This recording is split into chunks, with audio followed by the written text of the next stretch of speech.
Good evening. The board now reconvenes this meeting of the Plano ISD Board of Trustees in open session at 7:08 p.m. on August 8, 2017 at the Plano ISD Administration Building. I am Missy Bender, President of the Plano ISD Board of Trustees, and on the board's behalf, I wish to extend a warm welcome to all who are present and to our web and video viewers. We will conduct our meeting focusing on the district's two major goals: ensuring the continued improvement in student learning and ensuring the efficient use of our resources. Let me introduce my fellow trustees and staff. Seated to my left are Dr. Brian Bengali, Superintendent of Schools, Sarah Bonzer, Interim Deputy Superintendent, Nancy Humphrey, Board Secretary, and Trustee Tammy Richards. Seated to my right are Board Vice President David Stolley, Trustee Greg Meyer, and Trustee Dr. Yoram Solomon. And to my far right is our Executive Assistant to the Superintendent Board of Trustees, Denise Gillespie. Let me start by thanking members of our Assessment and Accountability Department for serving as greeters and for distributing the agendas and comment cards. Please join us in applauding these staff members for their assistance this evening.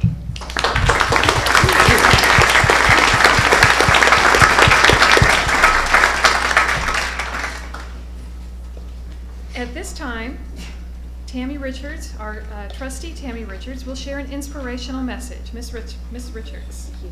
Good evening. It's an exciting time of year. New pencils, new backpacks, the whole school year is unfolding before us and bursting with new possibilities. I found two quotes that really capture the excitement of this new time. The beginning is the most important part of the work. That's from Plato. And second, be willing to be a beginner every single morning. Actually from a 13th century philosopher and theologian. I really like that, to be open to new ideas, to be willing to put yourself out there and risk doing something a little differently. I invite our teachers, our staff, our students, and our families to embrace this time of new beginnings. And on behalf of my fellow trustees, we wish you an amazing new school year. Thank you. Will you please join us in the Pledge of Allegiance? I pledge allegiance to the flag of the United States of America and to the republic for which it stands, one nation, under God, indivisible, with liberty and justice for all.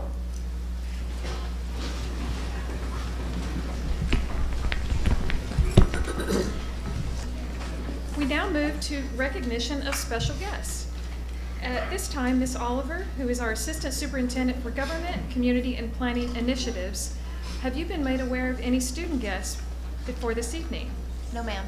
So we don't have any to be recognized, but this is where we would recognize Boy Scouts, student guests, and so forth. Thank you, Ms. Oliver. We're glad to have the large crowd, and we're about to meet you. So at this time, Susan Modisette, our Assistant Superintendent for Campus Services, will recognize and introduce the administrative appointments that were approved by the board earlier this summer in June and July. After the introductions, the administrative appointments and their families will gather in the lobby for photos, and I know them will be left alone without you, but you can always come back and join us. So Susan, would you please introduce our newest employees? Thank you, President Bender. Wow. This is really just a beautiful crowd to look out at, and we love particularly hearing the chatter of little voices that we're thrilled you brought your families with you. We do recognize, and Dr. Bingley always says this so eloquently when we introduce new administrators, but we really do understand that without the support of family and network and each of our new administrators' village, they wouldn't be able to take the steps that they're taking and dedicating themselves to really making a difference in an entire school community's lives. And so those of you that are here this evening, whether you're family members particularly, I know almost all of our principals and other administrative staff are here. Thank you so much for raising the wonderful leaders that we're announcing tonight. So I'll start, and as I introduce you, if you would stand, and then any members of your family that are with you, please stand also so that we can recognize you. Starting our list tonight, I'd like to introduce Karma Cunningham, who is the new principal at Davis Elementary. And I know Karma's joined by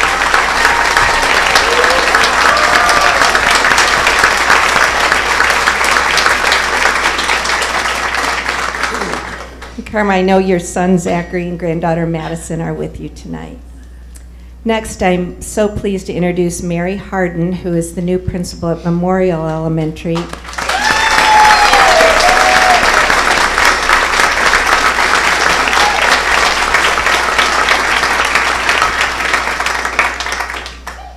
Mary is joined tonight by her husband John, her children Katie and Blake, and her mother Virginia. We're so happy you are here. Sarah Meyer is our new principal at Wells Elementary.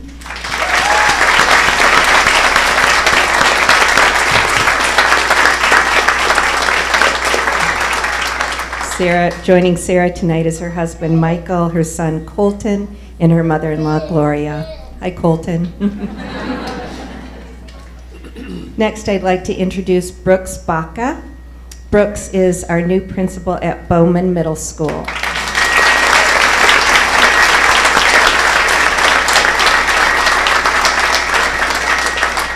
Brooks' wife Megan is here, and his two children, Caden and Ellie. Jill Engelking is our new principal at Renner Middle School.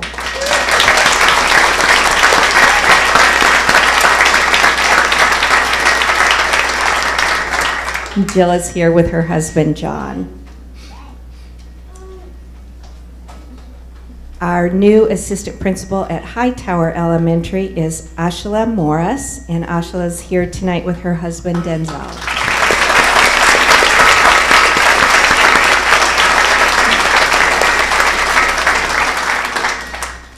Our new assistant principal at Hahn Elementary is Ty Carl. Ty didn't get a seat.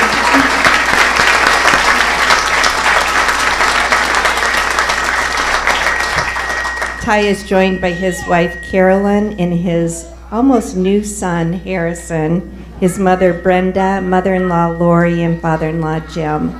We so appreciate y'all coming tonight to share in this.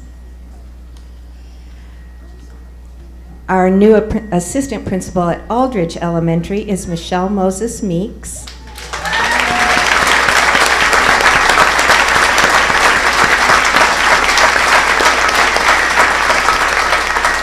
I was going to be so disappointed if your beautiful girls aren't here, but I see them in the back. Michelle is joined tonight by her husband Kenny, her daughters Taylor and Tyler, her father Fred Moses, and her mother Maisie Moses.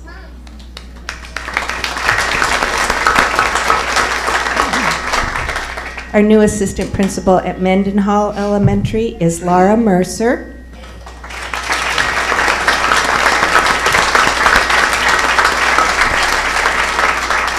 Joining Laura tonight is her husband Brad and her mother Carolyn Atkerson and her father Dan Atkerson. Thanks for being with us.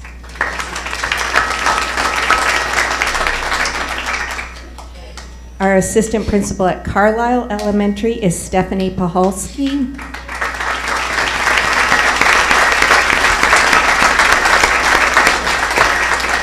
Stephanie's joined tonight by her husband Tom and her children Thomas and Mary.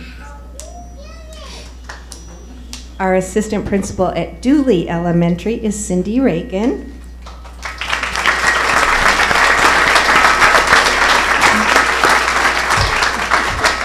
Cindy is here tonight with her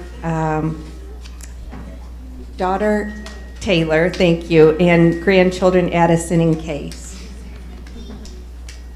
Our assistant principal at Foreman Elementary is Calvin Berkeley.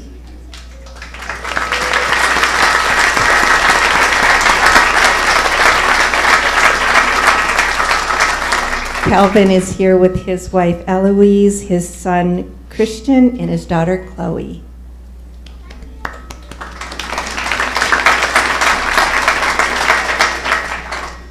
Our administrative intern at Bethany Elementary is Wendy Miller.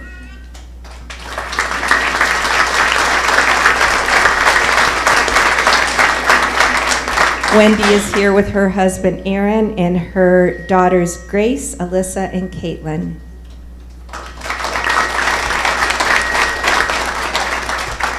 Our administrative intern at Harrington and Houston Elementaries is Corinne Diaz.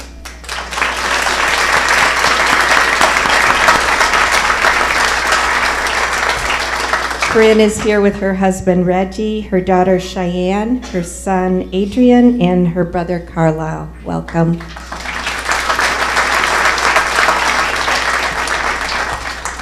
Our administrative intern at Beverly and Wyatt Elementaries is Michael Minyard.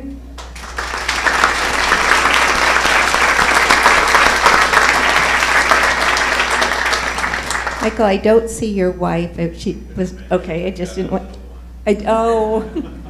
She wasn't brave enough to. Michael's joined by his father and mother. It's Jim and Sue Minyard.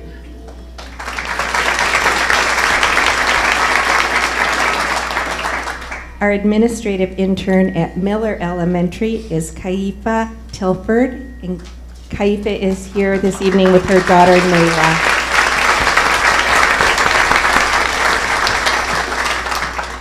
Our administrative intern at Hedgecoats and Skaggs Elementary is Karen Williams.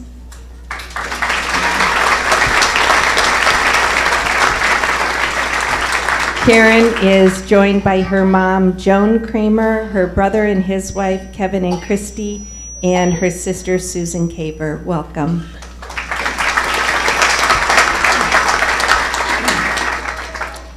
We're welcoming Barbara Pitt to Plano. Barbara is the new assistant principal at Renner, and she is joined by her husband, Corey.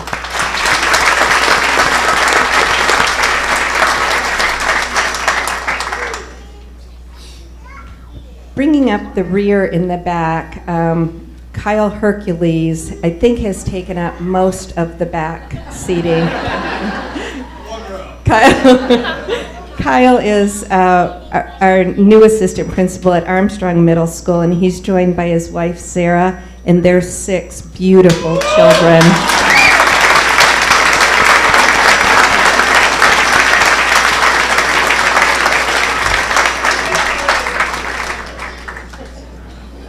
Our new assistant principal at Clark Elementary is Natalie Bauer-Kemper. Natalie.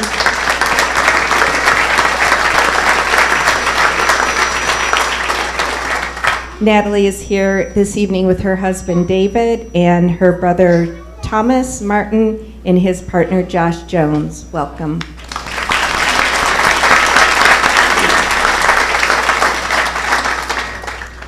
Also joining the fabulous Clark team is John Tedford, who is another new assistant principal at Clark.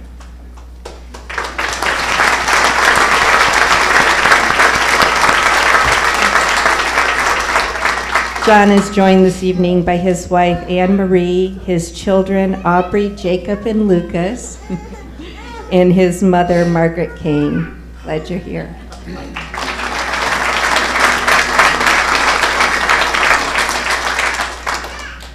The new assistant principal at Plano West Senior High is Lisa Kerrigan.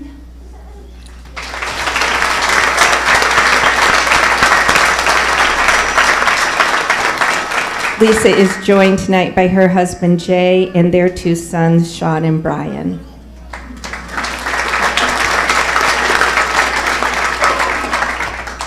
Trying to steal the show in the front row. Pleased to introduce Brad Bailey as the new assistant principal at Jasper High School.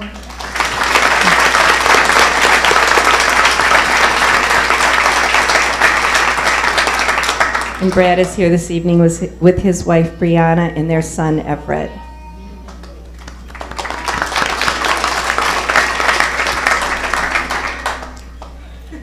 And last but certainly not least, I'm pleased to introduce the new assistant principal at Murphy Middle School, Jeff McDonald.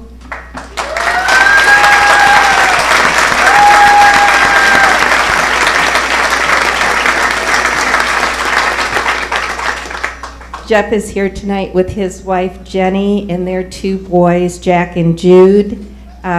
his mom, Wynn Johnson, and stepdad, Dennis Johnson, and mother-in-law, Trin Wilson. Congratulations to a new fabulous team.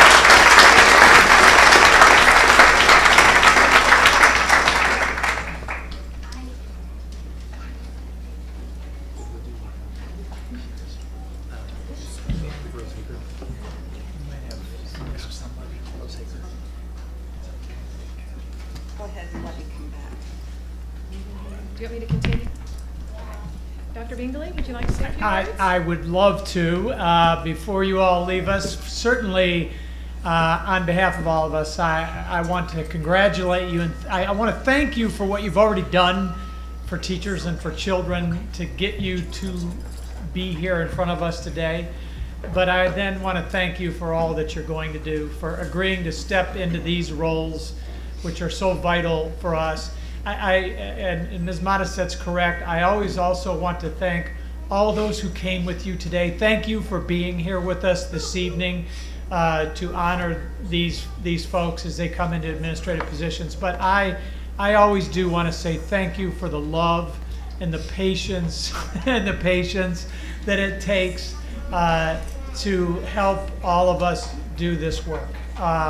So on behalf of Plano ISD, on behalf of all of our children, thank you for stepping into these critical roles. And Dr. Bingley, before we say goodnight to you and allow you to go, if you'll step out in the hallway to have your pictures made, I profusely apologize to Dara Villapando, who is being named this evening as the assistant principal at Hager Elementary. And I don't know how I could have overlooked this family, so my apologies.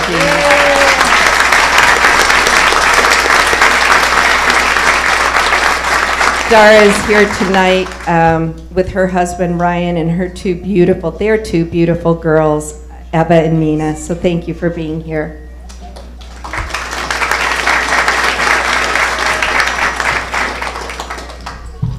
I also want to add my thanks to all of the PISD employees that participated in the recruiting process to bring this talent to Plano ISD. I know it was a very large effort, and we welcome all of you who have received promotions and those who are new to the district. You are obviously the best of the best, so welcome to Plano ISD.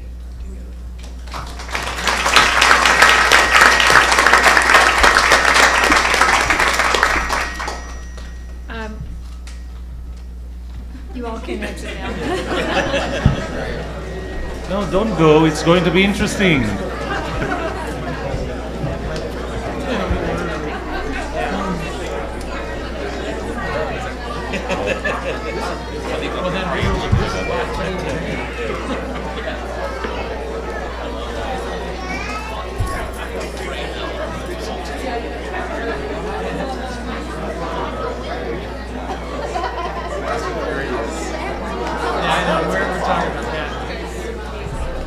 Fear not.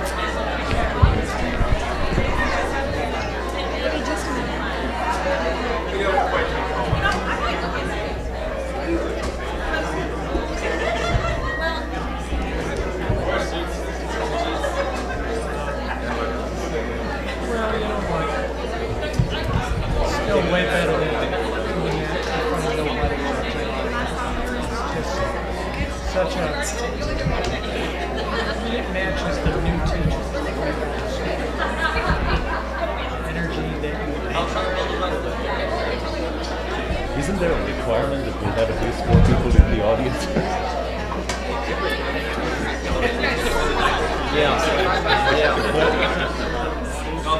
Y'all gonna dance along details?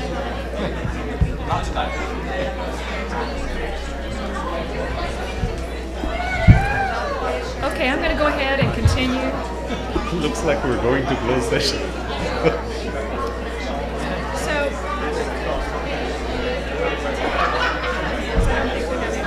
we will now move to the regular public comment portion of our agenda. For the public comment portion, the board has public comment cards that are accepted from 6 to 7. Cards are not accepted after 7 and not transferable.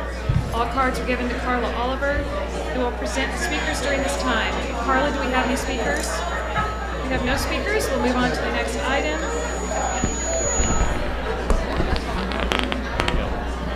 Which is the consent agenda. The consent agenda includes personnel recommendations. Because we have one more personnel recommendation, don't worry. Minutes of previous meetings, bids, purchases, and construction items. Are there any requests to remove an item or items from the consent agenda for further discussion?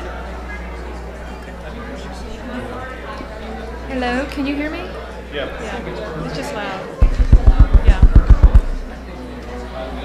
Any items for removal? Yes. I'd like to raise item 7W for discussion. Okay, so we will pull item 7W from the consent agenda and move it to discussion and action. Denise, what would be the number for discussion and action? Item 7W becomes 9E. Thank you. I would like to move remove items K and L, and since it's not something specific to only one of them, I'm okay if we keep them as just one item later.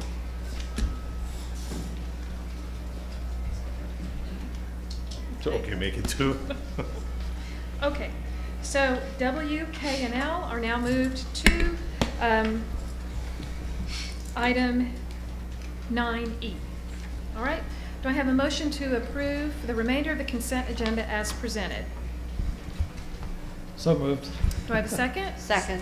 All in favor, please raise your hand. Motion passes unanimously. Ms. Modisette, do we have one other introduction?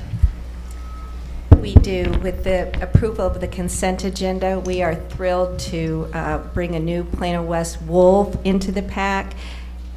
Amin Talbot is the new assistant principal at Plano West Senior High School.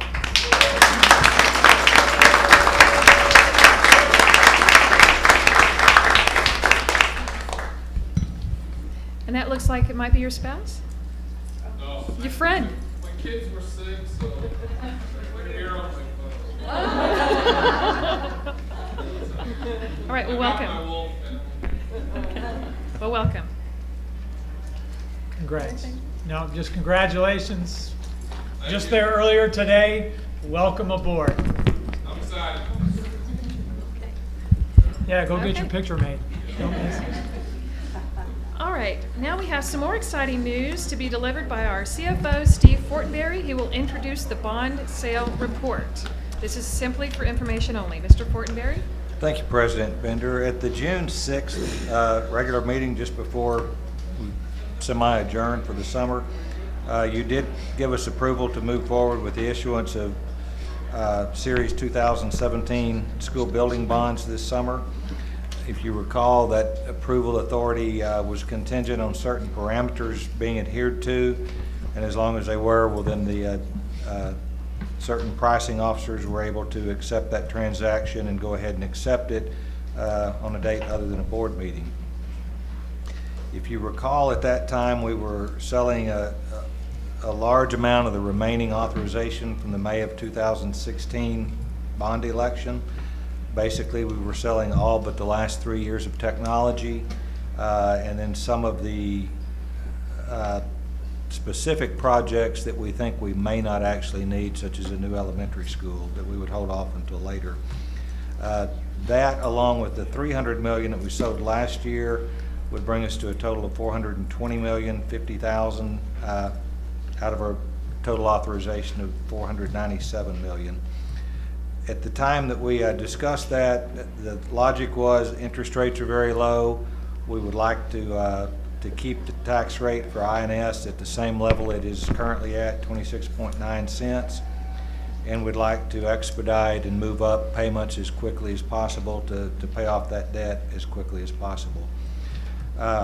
We were assuming at that time an average interest cost of a little over 3.25%, which on $120 million of debt would end up meaning that our total payments were about $146 million, or roughly $26 million in interest over the entire 20-year life of the bonds. We thought that was pretty good. But I'm going to ask Dave Mednich, Vice Chairman of Hilltop Securities, to come talk to you and tell you how much better the final deal was than even that was. So, David, if you'd come forward. Thanks, Steve. See if I can figure this out.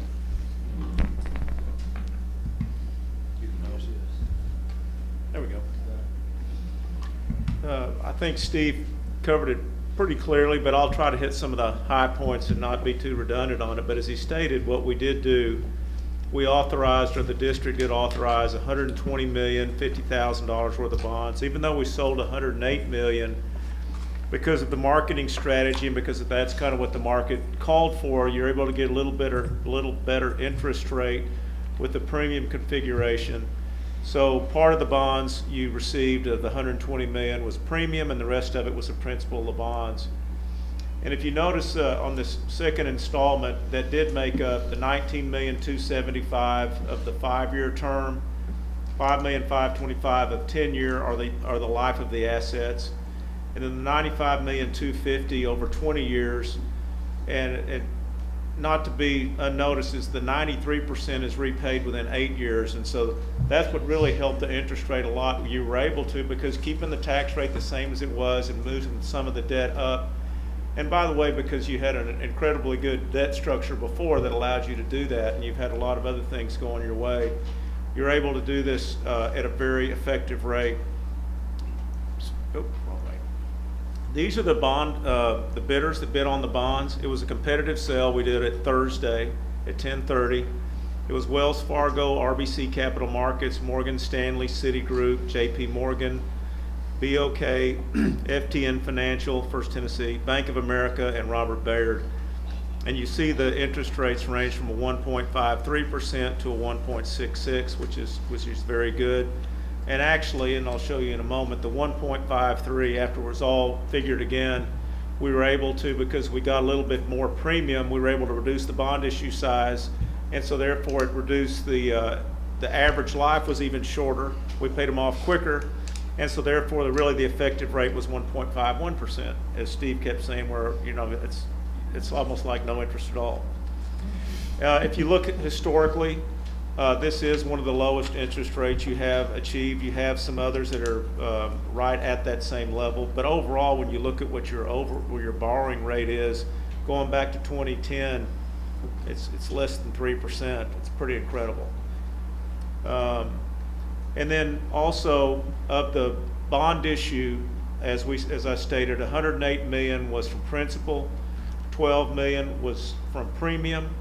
And so you had a total debt service of $127 million, which made up the $7 million. So in essence, what you did, you borrowed $120 million for $7 million in interest over that 20-year time frame, which is exceptional. And also being able to escalate it, and probably even going forward when we sell the remaining 76 million,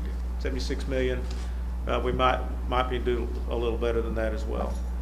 Oop. And then as you can see, one of the reasons why, as I stated, that you can do this, you see that we'll sell, hang on, I'll tell you. In 2018, we estimate selling around 14 million, 2019, 48 million, and then 15 million-ish in 2020. And then after you sell those bonds, you see the debt service starts dropping off. Now, obviously, this assumes that you don't have any other bond issues, but given what you have and the constraints, you see your debt continues to drop off. So when you do have another election, if you do have one, you're set up very good so you can do a very similar thing. Steve, that's all I have. I'd be happy to answer any questions. We were very pleased. We've got a good faith check from them to get that many bids on a deal that size. I think, of course, it's Plano ISD, and I did not mention one thing, but you do have a AAA from S&P, a AAA from Moody's and a AA plus from S&P, which is the highest you can get because S&P will not give a AAA because of the rating of the state. Any questions? I'd just like to point out one thing on that Moody's AAA. One of the caveats that they talk about in the description of our rating, one of the things that could eventually hold us back on getting a good rating is recapture. Just a quick comment that I say this every single time it seems that y'all are here, but you're basically wizards, the two of you together, what y'all are able to do with our debt structure and what you have done in the past few years, and your foresight and the service that you're providing to us is what allows us to have the rating we have, the debt structure we have, and borrow money that is essentially, it's, look, I'm in the financial services world too. This is as free as it gets. So just phenomenal. Well, thank you. I would qualify Steve as a wizard. Well, I think we'd both agree that Adam and Laura and Nick are probably much more wizardly than we are. Hilltop doesn't hire anybody that's not very smart that I've ever seen. If they do, they hide them somewhere. Okay. Any other questions, comments? Great job. Absolutely. All right, now we'll move to item 9, items for discussion and action. These require decision or closure. First item is agreement for the purchase of attendance credits, or Recapture. Again, our CFO, Steve Fortenberry, will introduce the discussion of the agreement for the purchase of attendance credits. Mr. Fortenberry. Thank you again, President Bender. I would have put this on the consent, but I assumed that somebody might want to talk about it, and it's a very large amount. This is the annual agreement that we make with TEA, Texas Education Agency, for purchase of attendance credits. That is the option that this district chose years ago to pay its recapture to the state. So each year we have to enter into this new agreement. There's really not much of a choice. If we don't approve, then the commissioner will end up de-annexing property from Plano and sending it to some other school district in Collin County. The budget for 17-18 includes a recapture payment of about $150.6 million following the receipt of our certified tax roll. That has been reprojected and is now closer to $154.8 million. That's the equivalent of 31.6 cents of our $1.17 M&O rate, which means that recapture to our taxpayer now takes away 27% of the property taxes that they pay to the school district for maintenance and operations. Just 4 years ago, instead of the 31.6 cents, it was only 9.1 cents. Instead of 155 million, it was only 32 million. And as far as the percentage of our tax rate that the state takes away from us, it was 8%. Now it's 27%. So in just 4 years, the state's now taking $123 million more than they were, which has really been a silent tax rate hike of 22.5 cents. So with all that good news, we recommend that you approve the agreement for the purchase of attendance credits with the state, simply because there's no option. Do I have a motion to approve as presented? So moved. Do I have a second? All in reluctant favor? Oh, comment? Yeah, comment. Before we take a vote, any discussion? It's amazing that's almost $3,000 per Plano student. I can only imagine what we could do with that money for our own kids here. Well, you know, to be fair, I mean, the purpose of Chapter 41 is to help districts that have a much lower total sum of taxable properties, but the thing is, that's not where it's ending. It's when I try to explain it to people, I tell them the state takes $20 from us, they put it in one pocket, then they take $10 from the other pocket and give it to districts that need it. Now the question is, where's the other $10? Well, and your point is well taken. I don't know that the state is spending all of the money that it receives in recapture on public education. And that is why this board has partnered with some other school boards in the state of Texas to push forward our efforts on taxparency, because we want to have transparency in taxation. And 22.5 cent silent tax increase was done without the voters' approval.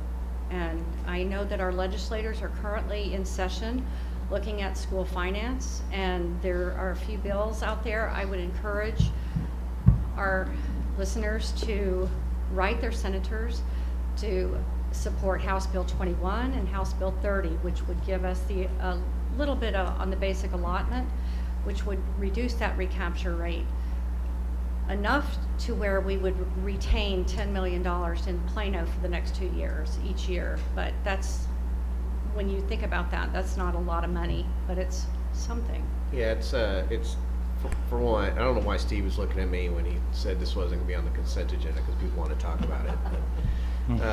But $150 million is an absurd amount of money for taxpayers in any one school district to deliver back over to the state. Over the course of the entire time, Plano ISD taxpayers have provided an equally absurd amount of money to the state. And while you will hear, yes, it's all going to public education, that's because they're leveraging what they're getting from us to then reduce the state's other money coming into public education. It's a shell game. It's exactly what it is. And the fact that people in this school district, taxpayers in this school district, haven't woken up to this is just amazing to me. Maybe we need to get to the $150 million level for people to really get outraged. But we have representation in Austin that should be fighting against this every single day, and we don't have 100% buy-in with our local representatives, and we need it.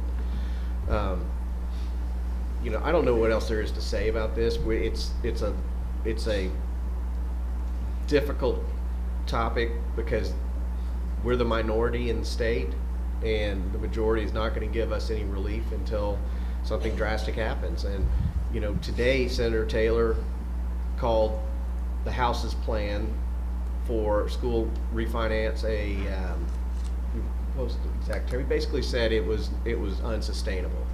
And you mean Senator Larry Taylor? Senator the Larry chair of Taylor, this- not Van Taylor, correct, Okay. sorry. And chair of the Senate Education Committee. And so they've indicated essentially that they don't intend to take up the House bills that have been sent over to them, which, again, is extremely frustrating. So, you know, we're asked to vote to approve this. And as I've mentioned to somebody today, I don't know if it's much of an approval of anything when you have no choice. And we basically have a gun to our head. This ain't Robin Hood of old. This ain't Robin Hood of telling tales of somebody stealing from the rich to give to the poor. This is a guy with a gun to our head taking $150 million from us, and that guy is the state of Texas. Well, and just a minute ago, you talked about the recapture. We've been doing this since 1993, and the total bill so far is over $1 billion. Is it $1.6 billion? Over 1.5. $1.6 billion. That's a lot of money that is not staying in our local economy. Steve, can you do me a favor and just very simply spell out the process that has led to our conclusion that the state is not funding its fair share? So Sure. talk about, just in a couple of sentences. If you look at the 2018-19 biennium budget that the state adopted in May,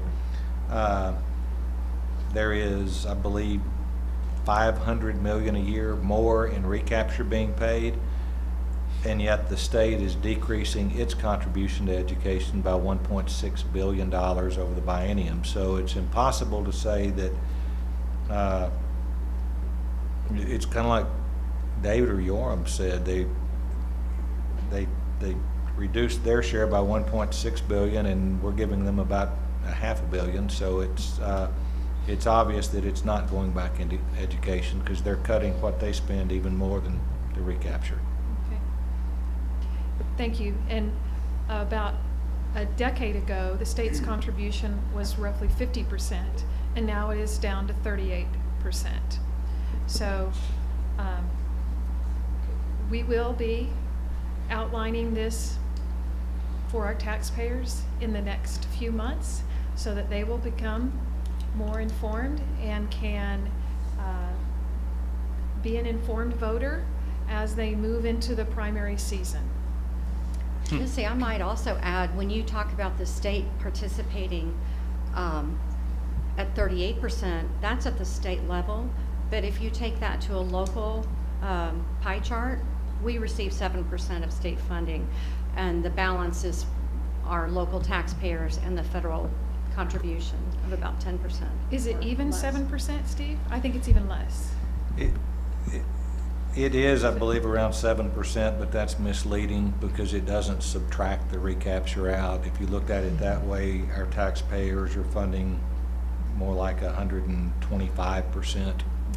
of our When you're budget. giving money to the state, when you're paying recapture, your get back from the state is zero. Yeah, I think technically we receive 40 to 50 million in state aid, but we're paying back the 154, so we're net down over 100 million. I think that it is, I'll just speak for myself, it's my feeling that I don't mind contributing personally to help others around the state to get a quality education. But I also expect the state to do their part, and they're not. And there's a fundamental difference of understanding between the messages from people that sit in our seat communicate and many, but not all of those who are deciders on this issue. There's just there's just a complete disconnect, it seems. So are we ready to take a vote? Well, can I ask one, Steve? Isn't it true that going forward, the numbers have become so large that it can't even be the shell game anymore? I mean, they aren't able to show that it all goes to education even anymore. That is going to become impossible. I believe that's correct. And so it's a sad state when you can't even do the shell game because so much it's. Our number's 150, but Austin's is over 400 this year. They're really upset. Well, and the vast majority of the districts that don't pay recapture also saw increases in their property values, which means the state sends them less money. Yeah. So again, how can they say they're taking our money and giving it to the poor districts when they're reducing what they're sending to the poor districts? I think it will. Again, it's meeting that tipping point where the recapture is then again considered a statewide property tax and therefore unconstitutional. And I don't want to see us in a situation of litigation again, but it's probably where it will end up again. And hopefully the courts will compel the legislature to overhaul school finance, because the metrics that create the calculation for recapture, they compare us to a number that's static. However, the number we use for our property values continues to rise. So that's why our recapture continues to go up. Okay, so we have a motion and a second. All in reluctant favor, please raise your hand. Motion passes unanimously. All right, item B is our 2017 to 21 technology plan update. This plan highlights the process and the major findings that make up the Plano ISD technology goals. Dan Armstrong, the Assistant Superintendent for Technology Services, will introduce the update. Mr. Armstrong. Thank you, President Bender.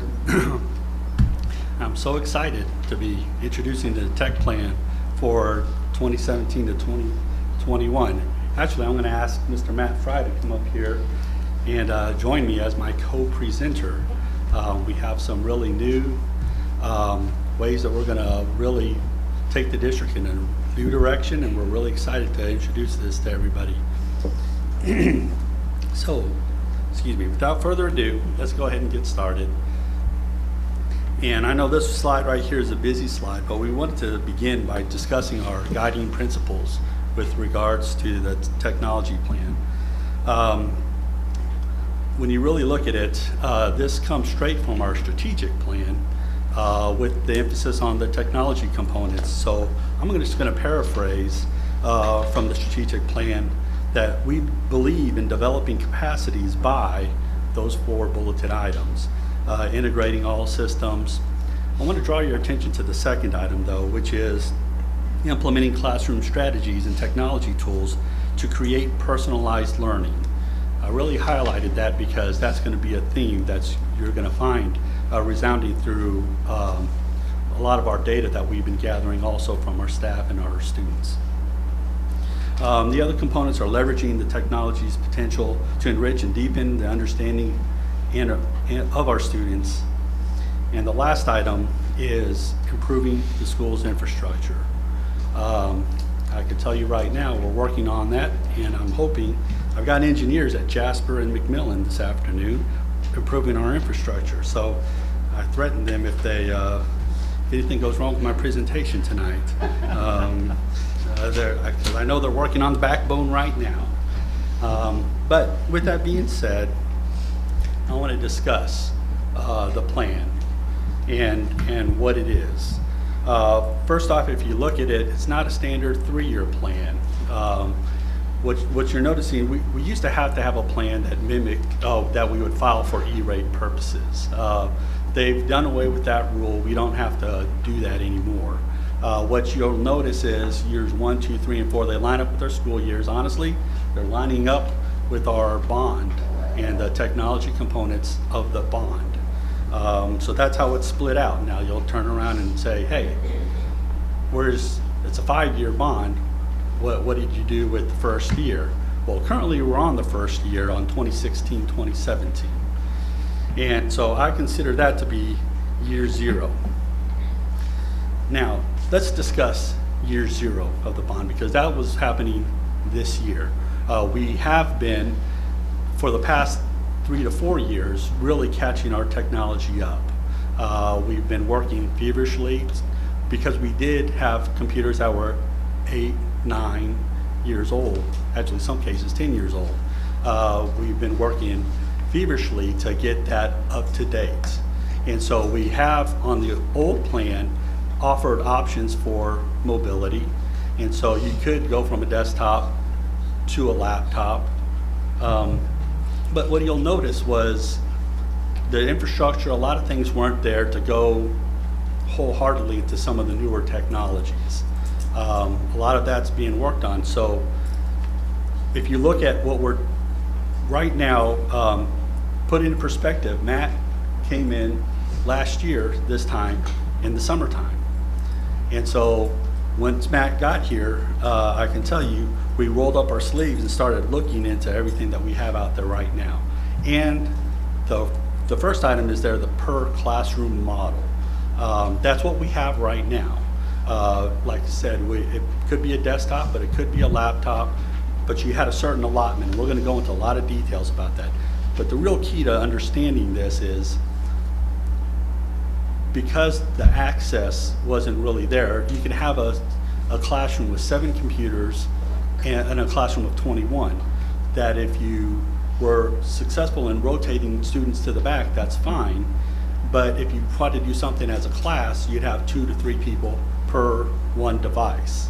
And that's the model that we're in right now. What we have out there right now also is analog video. In this day and age, we do have a lot of when we put this plan, the original plan into place, a lot of the projectors are all on analog. They don't run digital, they are on the 4x3 formats. That's something that we wanted to take into account and address. And our video surveillance system is quite aged. I think a couple of board members went out and had some personal conversations with some of the principals who had commented about the age of the security surveillance system, because that system has over 5,000 cameras in it. The lack of a mobile platform, those next two go into what I say are almost the same thing. An older web platform, our website, remember before the spring, our website was I call it pinch and zoom. You try to do it on a mobile platform and you're always constantly pinch and zooming. That's what we have. What we have is really a standard Microsoft Windows for business platform. That's what we have out there. Now, there's nothing wrong with that. Suits the front office pretty well, I believe, but we have some areas we could grow upon. But that standard Windows desktop has gone through a big update this summer for going to Windows 10 and Office 2016. So that's been completed, and you'll hear us talk about that a little bit in our infrastructure side of the house, but it's still a standard Windows platform, and there's a lot of changes on the way. So, looking at all that data, we turned around and looked at a lot of other data. Quantitative data, document reviews, this is network diagrams. We started pulling all these together. I think you've talked with the internal auditor. We've implemented a whole new inventory system for better calculating what our forecasting our needs, doing walkthroughs. We did conduct anonymous surveys, focus groups. We did leadership interviews over this past year. One other item we wanted to talk about when revisiting these technology needs was incorporating future-ready schools. There's a pledge out there with a framework. It's a very extensive framework. We've really utilized a lot of that framework with coming up with this plan as we started working with the individual areas within the organization. And we talked about adopting more frameworks that lend itself to a mobile platform. And at the end, it was really coming back to reviewing that computer refresh program. We offered some solutions for that, but what we are going to present today, I think, is going to be a very unique approach to how we're going to alter that program. So, talking about the qualitative data, what really came back from asking the students and the staff was the strong desire to provide devices for all students. Going back to that same thing within the classroom of 2 or 3 students per one computer. The teachers were wanting more time with regards to technology professional learning. I'm bringing this up because the time piece isn't going to be addressed with this tech plan. What's really going to be, the time piece, I believe, is being addressed at a district level. So we omitted that from the tech plan, but we are going to, the tech plan is going to really talk about professional learning opportunities with technology to help in those time frames should we be able to get in there as another option. And the last component was focus groups, saying that requesting more deliberate attempts to include specific technology tools with the core curricular resources. So that's what we're talking about when we looked at the qualitative data. But that was what helped us derive these first 3 goals for the district in technology. Goal number 1 is extremely important because we're going to talk extensively about this, which is provide technology resources for teachers and students to personalize student learning. That's a big statement. We've danced around it, but we'll get into that in great detail. Goal number 2 was to offer a variety of professional learning opportunities to all personnel, and goal number 3 was to continue to integrate technology resources into the district curriculum to improve learning experiences for all students. Can't get past that last item also, which is item number 4, which is talking about a robust infrastructure for all students and staff. When we address this as a district, like what I noted earlier at McMillan and at Jasper, we're going in with new Cisco routers to update the infrastructure. That infrastructure hadn't been upgraded since 2004, 2005. And so we're coming in, adding more capacity into it. But we'll be doing that throughout the whole district. The security cameras we've got security cameras 10 to 15 years old, so we need to address these we have 2 revisions of cameras that are all end of life, the platforms that they are on. We're working on newer platforms that will be more open so we can bundle with the city, because we've been talking with them with regards to sharing the information with the police and so forth. So we're talking about new video platforms that we'll be discussing for the future, for the infrastructure. like I noted earlier, the audio visual, we're on analog, we're talking about going to digital formats for the future. All of this is good for the infrastructure that we're going to be addressing.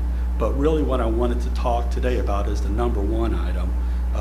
Happens to be the most expensive item, which is goal number one that I'd like to address.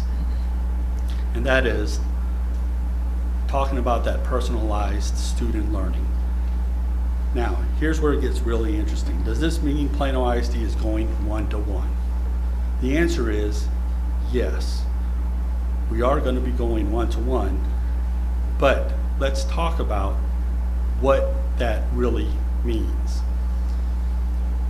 What I wanted to talk about was, this is going to be a little bit of a conceptual, so between this slide and the next slide, I'm going to have to talk about our approach to this.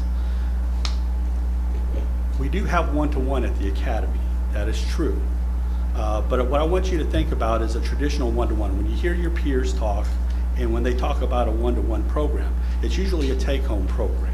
What that usually means is what that slide shows. It's a single-issued device, a school-issued device that comes with applications. Usually it's this mobile device manager, and we put the apps and we put it on this device, and it's integrated in and it's baked in, and it's really tightly integrated to where you have to have that device. Think of it like an iPad. And if you have an iPad and you have all these apps and you put onto it and it's for this student, well, that's not easily transferable unless that student takes that one-to-one home with them. What I want you to do for a second is think about what would it take, because this is what we started to go to the heart of what we're trying to accomplish. What would it take for us to decouple those two out? Really, what we're trying to do is surface that content.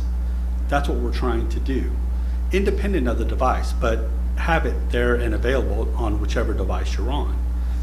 So a lot of effort has been placed into building an environment where we can surface this information no matter where you're at or what device you're on.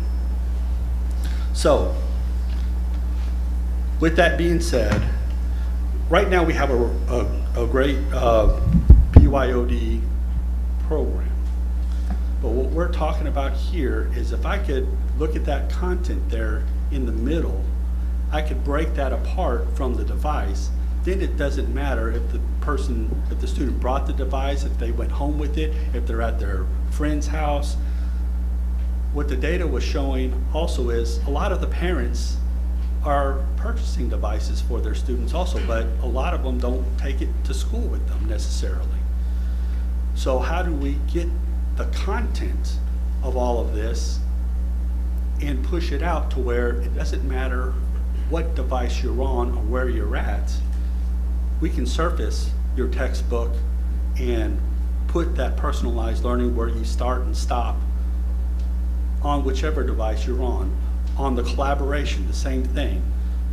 We can deliver it onto whichever device you're on and be independent. That's what I'm talking about when we talk about a reverse BYOD type of concept. Because a lot of work has been going on with this content component we called web desk. And the web desk is where we're focusing a lot of our efforts with the vendors, the textbook vendors, and coordinated to where you go to that, you can just one-click access and get customized content straight for you no matter what. So that's a key note to see, because that top tile is talking about the device at school. You know, we talked about the other ones, laptops at your best friend's house, your desktop at home. It could be done on the phone at the coffee shop. But really, we still have the original problem of the devices at the school. And because we have the 2 or 3 kids around the computer in the classroom. So we still need to get that access component addressed. So understanding this concept for how we'll go into the future, you need to understand this concept before we go on to this next component, which is what we're branding one-to-web. It's the one-to-one component that we're going to ensure that all the students have the availability to get to that content while at the district. Now, obviously, we have a current refresh program in place, up and running. So the question really became, how do we take all of this and what we know and transfer it over to this personalized learning concept? And so for us to help me illustrate that, we're not going to go through all the goals and objectives of all the goals, but this one's by far the costliest. So I think it behooves us to talk about how we're going to address this issue with the district moving forward. So to talk about this, I've asked Matt to come up and go through one-to-web. Before we go there, can I just stop and make one point just to make sure that I'm with you? Mm-hmm. There are two main things that I've heard you say outside of the infrastructure conversation. Now we're just talking about content, okay? Correct. So first of all, any device can have access to the same content. Correct. So you're talking about that single access point, regardless if it's a district-owned device or a student-owned Correct. device. So that's point one. And the second one is all students will have access to the technology they need. Each student. Correct. And that's where you're going to go now. That's where I'm heading right now. Okay? But will those students only have access while they're in our walls? And so if they don't have a best friend with a laptop or a smartphone, what will they do when they go home?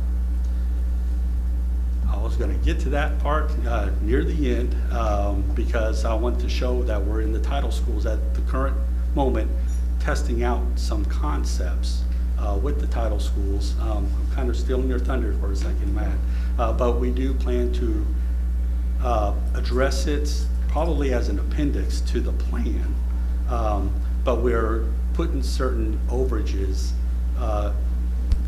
structure in place so that we could address those folks that don't have that internet access. Now, I will tell you, It's both internet and device. And device, correct.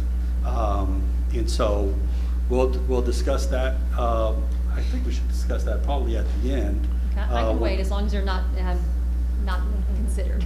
Yeah, but we'll talk about it because that was the reason why we went to those Title I schools first. That will lend itself to this conversation. So can I ask, just, you may touch on this and maybe this is for another conversation later on. I mean, look, this is the same thing I have for work.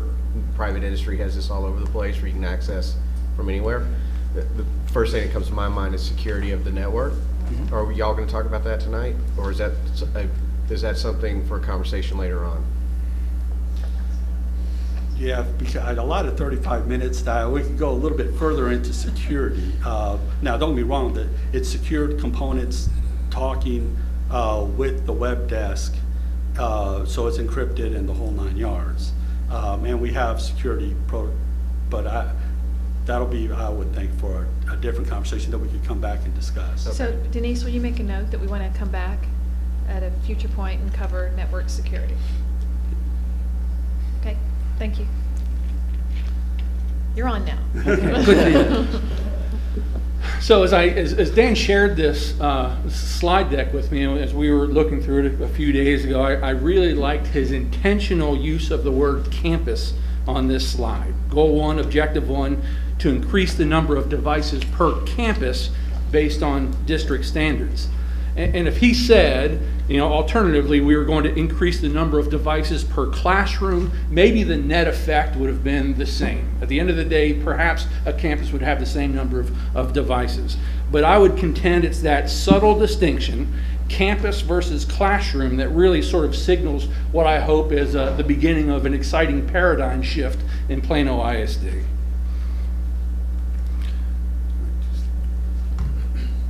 So, thank you, Dan. Once upon a time, probably not unlike most or even all other school districts in the country, Plano established classroom technology standards. And among other things, those standards spelled out how many student computers were to be installed in each of our 4,000 some odd classrooms. For example, if we added a new 3rd grade section in one of our elementary schools, Plano's standard would call for us to place exactly 7 student computers somewhere in that classroom. Most of our middle school classrooms are outfitted with exactly 8 student computers. And if you look inside any of our high school English classrooms, you'll find a total of 6 student computers. So you've got 7 and 8 and 6, and those numbers are all prescribed according to our very sort of exacting standards. And I have zero doubt that those numbers were the result of some very deliberate conversation that occurred, I don't know how many years ago, but before my time here. And maybe there was talk about student-to-computer ratios in that conversation. For the longest time, 3-to-1 was sort of the gold standard of student-to-computer ratios.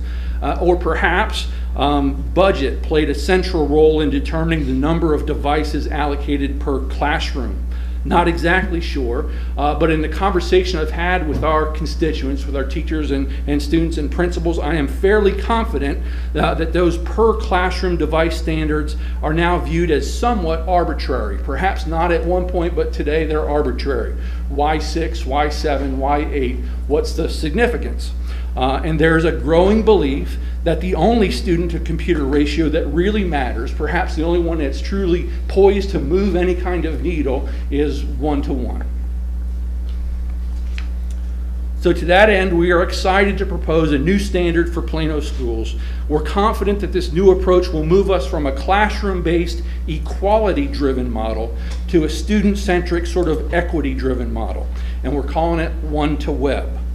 So here it is in a nutshell. For each school, we'll provide a number of Chromebooks that is equal to the number of enrolled students plus 2%. The 2% overage is intentional to accommodate special circumstances as they arise: a new student, an uncharged battery, some kind of wonky system error, a cracked screen, those things that happen every day. Additionally, we aim to provide a number of traditional sort of Windows-based laptops and a quantity of desktop computers that is equal to the number of employees plus 15%. Again, also deliberate and intentional as that overage to accommodate those unique spaces that every school has. The front office needs multiple computers, the library circulation desk, those kind of extra spaces. Did I click the button, Dan? I think we're on the right spot, right? In an effort, yes, we are. Clearly we are. In an effort to paint a clearer picture, we thought we'd show you what the proposed formula looks like applied to real schools with real student and employee counts. We have both an elementary and a secondary example. Rose Hager, for instance, an elementary school with 586 students and 52 employees. Under the proposed formula, they would be eligible to receive 598 Chromebooks, 60 traditional laptops, and 60 desktop computers. Their inventory would exactly double from 359 devices to 718. And if you compare what it would cost to replace the current inventory with what it would cost to apply the new 1-to-web formula, you'll see that there is a 5% cost differential.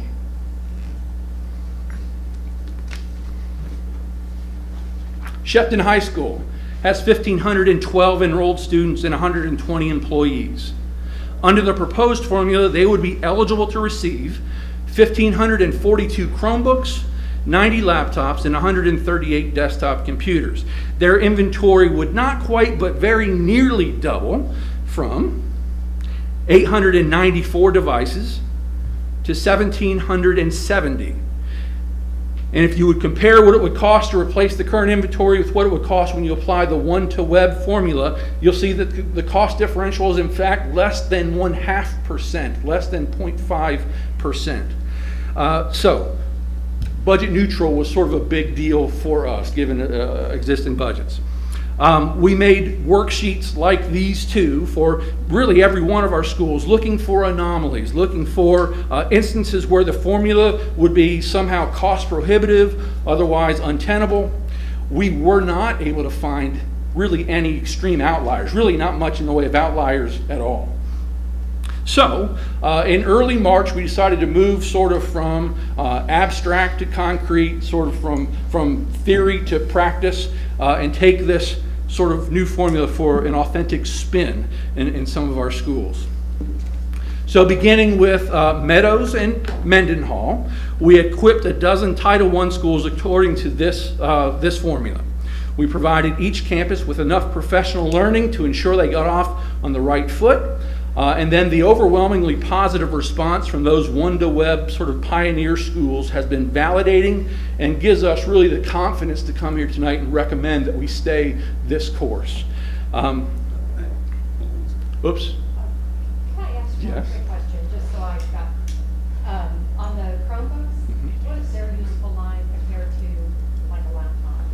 Are we apples to apples, or? We're looking at around, it's the same life cycle because they are just laptops. Now, we're looking at a 5-year life cycle with Google and how long they will sustain updating that device. So at this point, we are looking at a 5-year life cycle on those Chromebooks. That's what we're looking at. They have, Google publishes a site. They formerly called End of Life, now called End of Automatic Update, or it's the same thing. So for every new model of Chromebook that they issue through any of the manufacturers, there is a minimum of 5-year. They have routinely, in fact, I can't think of a single example where they haven't extended that cycle beyond 5 years. So as you approach the 5th year, almost invariably they say it's good for another year, another 2 years. But every device that we have placed so far and everyone in the future, this is the inaugural year from that manufacturer in this, so it's got the full 5-year from Google. Okay, because we're saving money by transferring from desktops to Chromebooks. Correct. And I don't think I mentioned the numbers, but the way we're able to do this in sort of a budget neutral way is that our standard laptop is $698. Our standard desktop is $707 or $708, and these Chromebooks are $305. In fact, when we started these calculations, they were $285. So they went up slightly, but what we got with the slight sort of up cost is touch-enabled screen, and it still fits clearly within our budget for this, even almost our replacement budget. Sorry, I took. Not at all.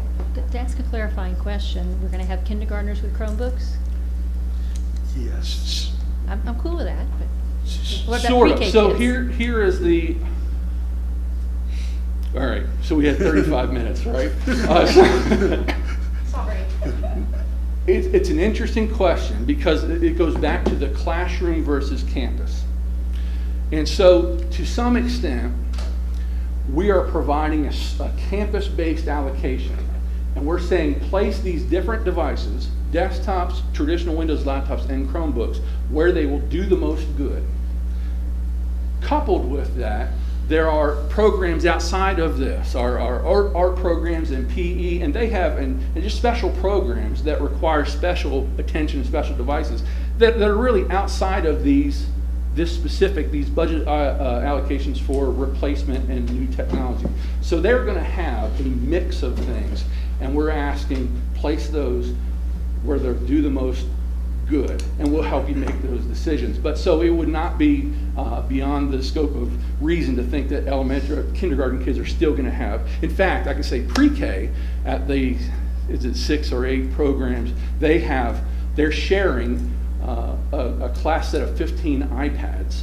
So all of this occurred through consultation with our counterparts in academic services, and we've taught what's the right thing. And so yes, but in any given day, they could have a Windows laptop or a Chromebook or desktops theoretically or iPads and move them as they're needed at the numbers that they're needed.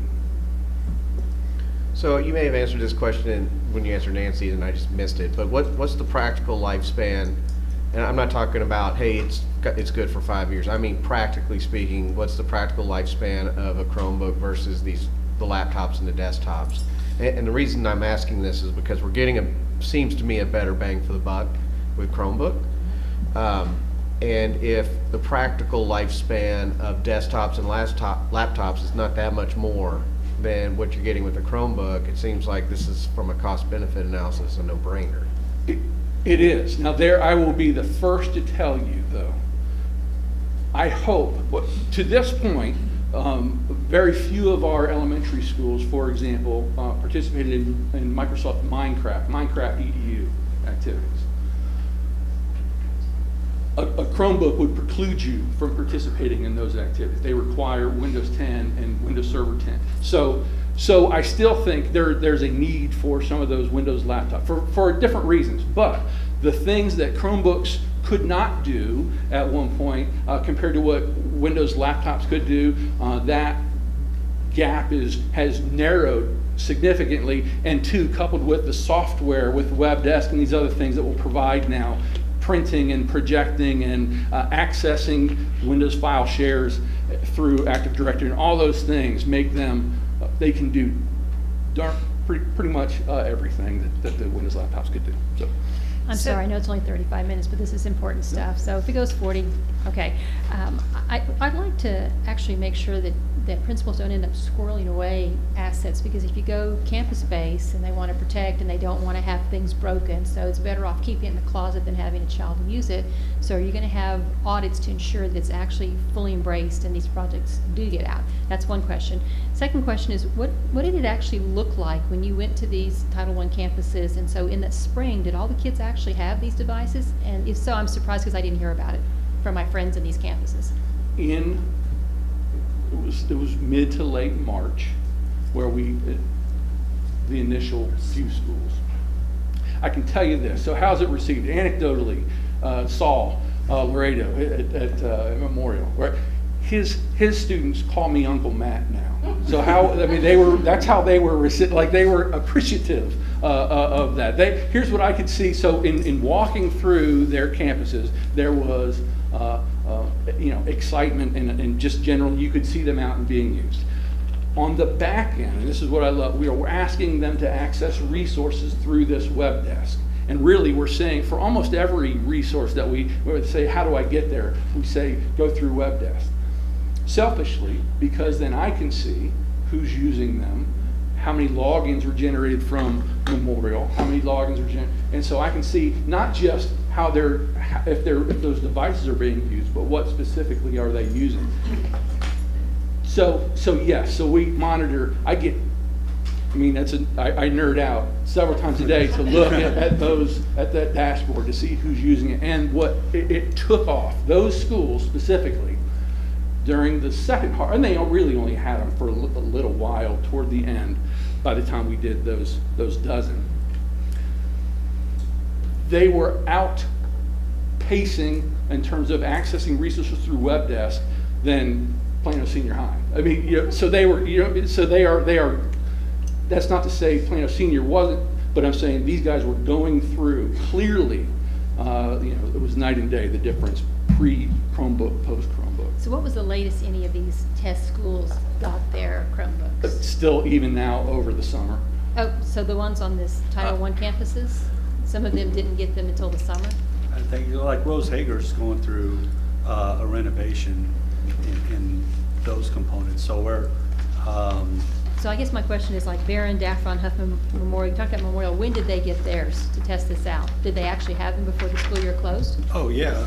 Well, not all of them. Let me get to that.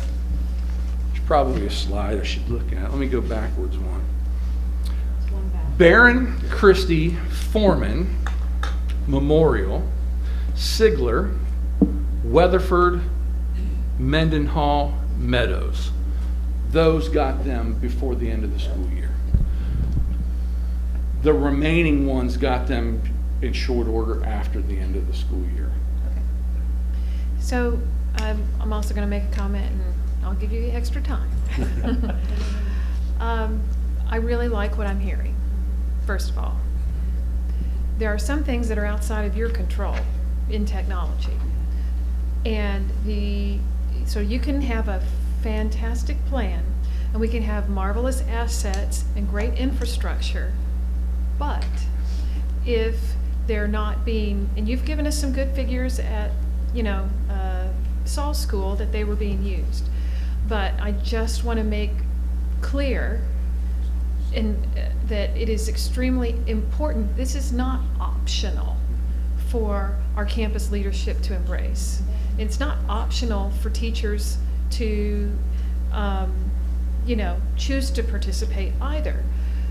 The support that they need to be successful, I know you know that, because we know of other districts that have gone with one-to-one from a hardware point of view and software point of view, but the support of teachers was lacking, and so it kind of cratered a little bit, and they had to reboot. I don't want to be that. I mean, we've been doing our own BYOD and whatnot, and some teachers are fully embracing it, and some are probably not embracing it as much as we might like for them to.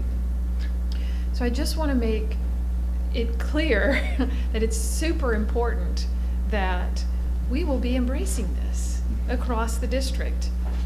And, I understand the organic nature of things, and we want everybody to be on board, right, to embrace and move forward. But can you speak to, so having said that, I think everybody here would agree. Certainly. Can you speak for a minute to why you think it worked this summer, at the end of the school year where students were really utilizing it? You talked about teachers getting some support.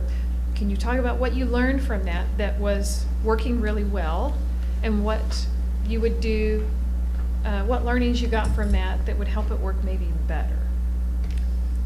I can begin to answer that question tonight, and then likely we'll have to have further conversation. But here's what I know. Here's what I absolutely know.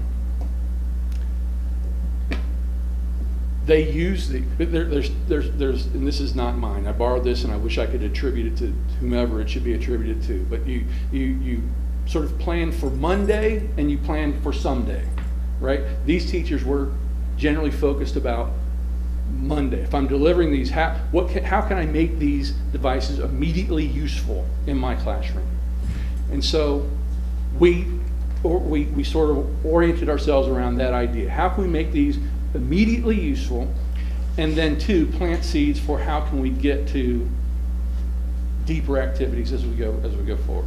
So many of our schools, there are I can think iStation and think through math and these kinds of applications, assessment kinds of things, where it would take students to sort of circulate through 7 computers, would take them to take a benchmark assessment or take whatever. It would take hours and serious scheduling.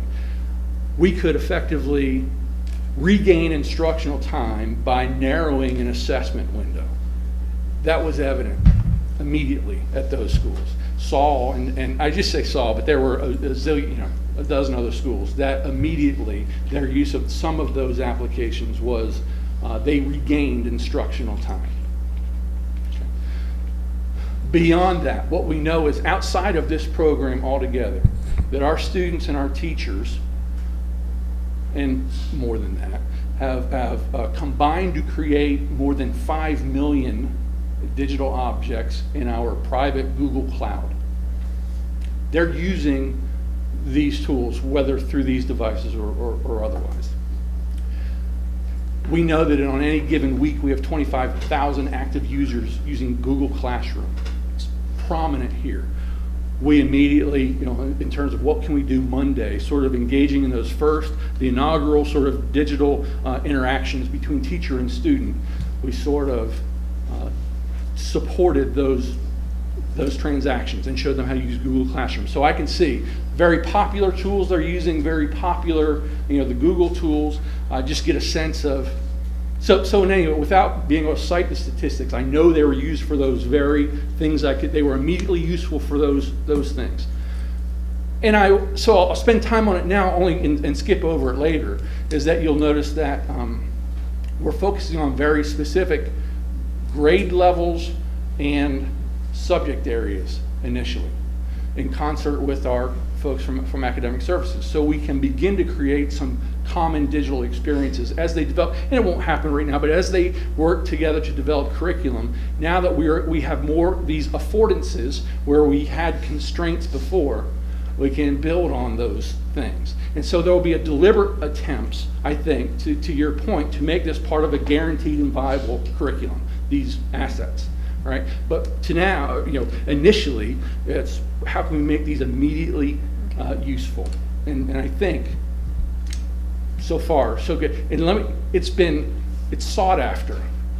I love, how the process goes, non-scripted. I go and I schedule a meeting with the principal, ask her to bring her team leaders, bring whomever you want, and we sit around the table and talk about possibilities. You can have the current standard. What would you think? Would you prefer the current standard or this new standard, all things being equal? And they are chomping at the bit for this opportunity.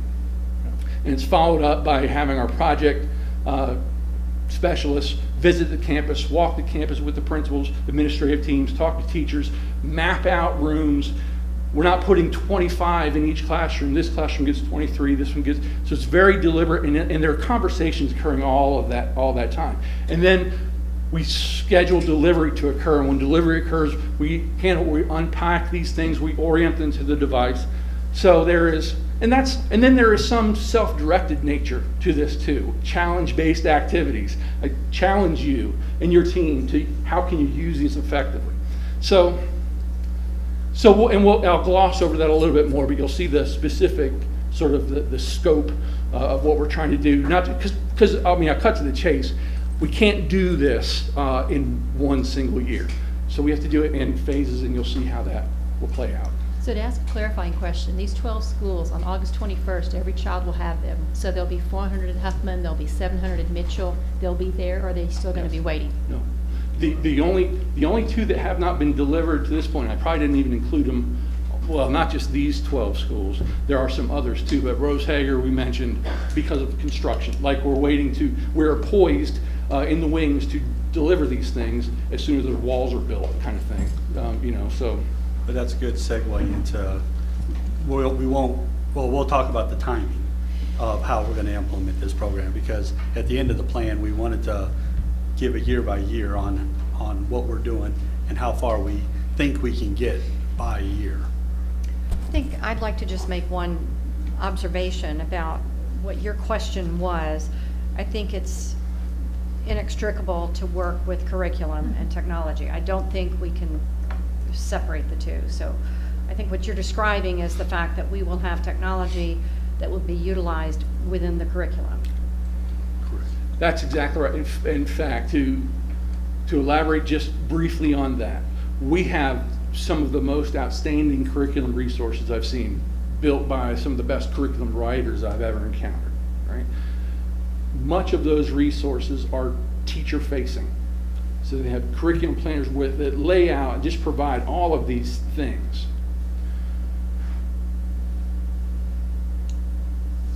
But each teacher is, to some extent, doesn't have perhaps an easy way to turn that around so that it's student facing.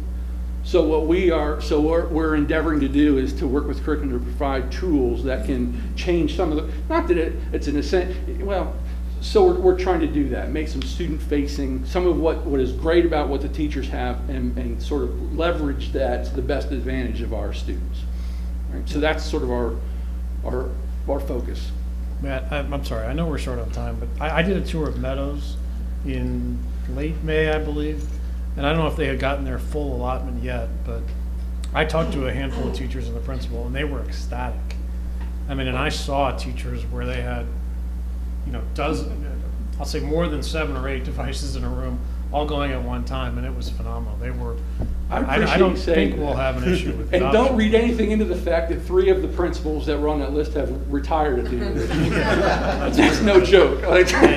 And one comment to trail on to, I think, David's question. These are and Dan and I had a conversation about this, I don't recall when, but the Chromebooks that we are purchasing are sort of the equivalent of the tough books that you used to see 6 or 8 years ago. So they're not, are they indestructible? No, but they are more durable, I think, than your sort of average Chromebook, I would say. So we learned that lesson from the academy. Yeah. And don't be wrong, these Chromebooks are also yoga style, so they can also operate as a tablet. And so we've been and be used as a laptop. So they've been very versatile in their use, but rubberized edges. We've been working honestly with Dell engineers too in coming up with, because we found that when the students come and they grab it by the edge, and we found that out by cracked screens and some of our other manufacturers. We learned this a lot at the academy, by the way, on the durability. You want to invest just a little bit more in these devices to get that longevity that we're looking for.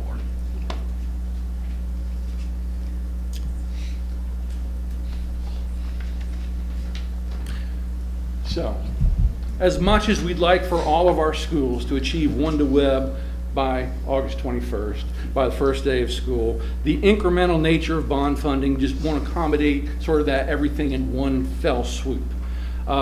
Consequently, we've developed the following deployment schedule taking various factors into consideration. Elementary schools are slated to receive 1/3 of their total allocation each year until they are made whole in the fall of 2019. And that includes the Title I schools? I'm a little confused. Does Huffman get 400 devices, or they only get 1/3 of that? Great question. They get these first schools. We've already allocated their full allotment. There was time when we were still considering what are we going to do in secondary, and we were having ongoing discussions with coordinators, and we weren't yet at a point where we identified that standard. But we had schools with aging computers that needed to be replaced, but as soon as I replace, if I don't consider this, and I just replace one 698 laptop with another 698 laptop, so it was like, man, I can't wait. So until we identify the secondary standard, we kind of felt really good after 20 discussions with principals and staff and curriculum that we've arrived at that sucker for elementary. So we needed to get those out there. So they got those schools there, and in fact 6 others that I'd be hard pressed to name right now. Maybe I could, but they got the full 102% of their allocation. So yes to those. Now, so if we continued along that model and did them one at a time full allocation, there'd be some schools that wouldn't be touched for 3 years. Didn't feel good about that. Nor were we ready, I think, for the idea of everyone's going to get these, what do I do with them? So we wanted to be a little bit more deliberate. So here we go.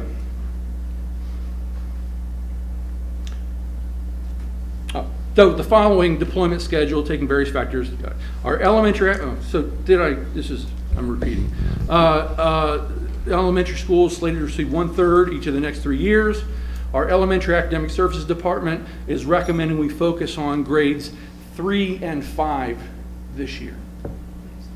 So having identified those two, we can now be very deliberate about conjuring up some common experiences, right? So we talked about, should we let schools pick? Should we pick one and let them choose the other? And we said, after conversation, let's narrow the focus to these two. Question. So getting back to the Monday, someday experiences, but in these situations here, these are the now experiences that will be useful and give some people some good experiences. Are we working on the someday experiences for, like, what's that relationship in curriculum? Is there also work happening right now, because 2 and 4 and K and 1 are down the road, so can we be doing the Monday and the someday stuff in preparation so that we don't lose time? Do we know what that relationship looks like? No, I don't think I could articulate what it looks like, except to say that we have Lori Taylor and I meet frequently about this, decided about this, and she is, it's Lori here, and so we're talking, she's talking to her coordinators, and those conversations sometimes happen outside of anything that I'm involved in, so I know that they are considering this. They help develop and identify which grade levels, and that was deliberate. So because it was deliberate, they're having those conversations about what they're going to do. So I can't answer the question exactly. Okay, so we'll just make a note to Perfect. follow up at a later point to understand how that fits. Excellent. With this. and I'll stop asking those questions. Oh, not at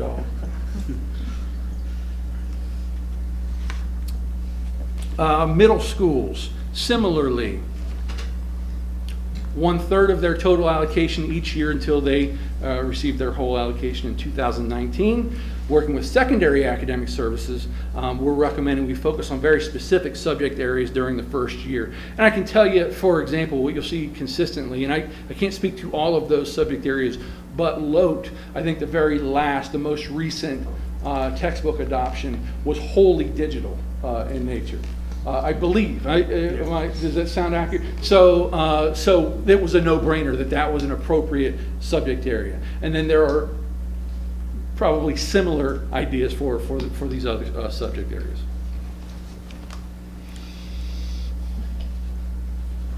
And finally, our high schools and senior high schools, they will receive actually half of their total allocation this year and the balance of their portion next year, so over 2 years. So essentially, elementary, we're able to do 2 grade levels each year. Middle school, we're able to do 1, and then this one we're able to do half and half. Oh, here you might want to see those subject areas. Senior high schools.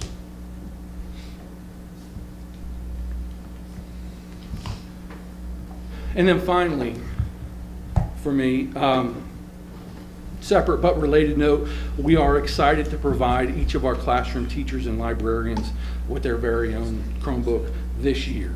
That was a big part of the bond, preceded my time here, but I saw that we needed to find a mobile solution for our teachers because we are providing this for most of our students, and because they'll do darn near anything. As we said, we thought this was appropriate and fit within our budget, so we are excited to provide up to 4,000, whatever that number is, and we help we will arrive at that number and consult with our colleagues. Something like, if you were to look at the front of our webpage and the About Us, we've got 30 teachers, roughly 70 librarians, and so we know we have earmarked a portion of those dollars to address that line item having to do with mobile devices for teachers, and we can attend to it this year. With that, there was space I allocated for questions. I think that's all of that. We're not well trained. So one of the things I think I would ask that y'all go through or think about as you go through this process, if we're going to provide Chromebooks to all of our teachers, do we need to also provide desktops? And if we can, if there's a cost savings with desktops because they're obsolete essentially with the addition of Chromebooks at the staff level, let's reallocate those resources. I mean, I think that would be one thing to think through as you go through the process at the first year. And then the second thing is a question. So you really talked about 2 different things. You talked about content, which is an access issue, and then you talked about the technology, the hardware to access. The hardware rollout and the access to the content are 2 related but completely separate things.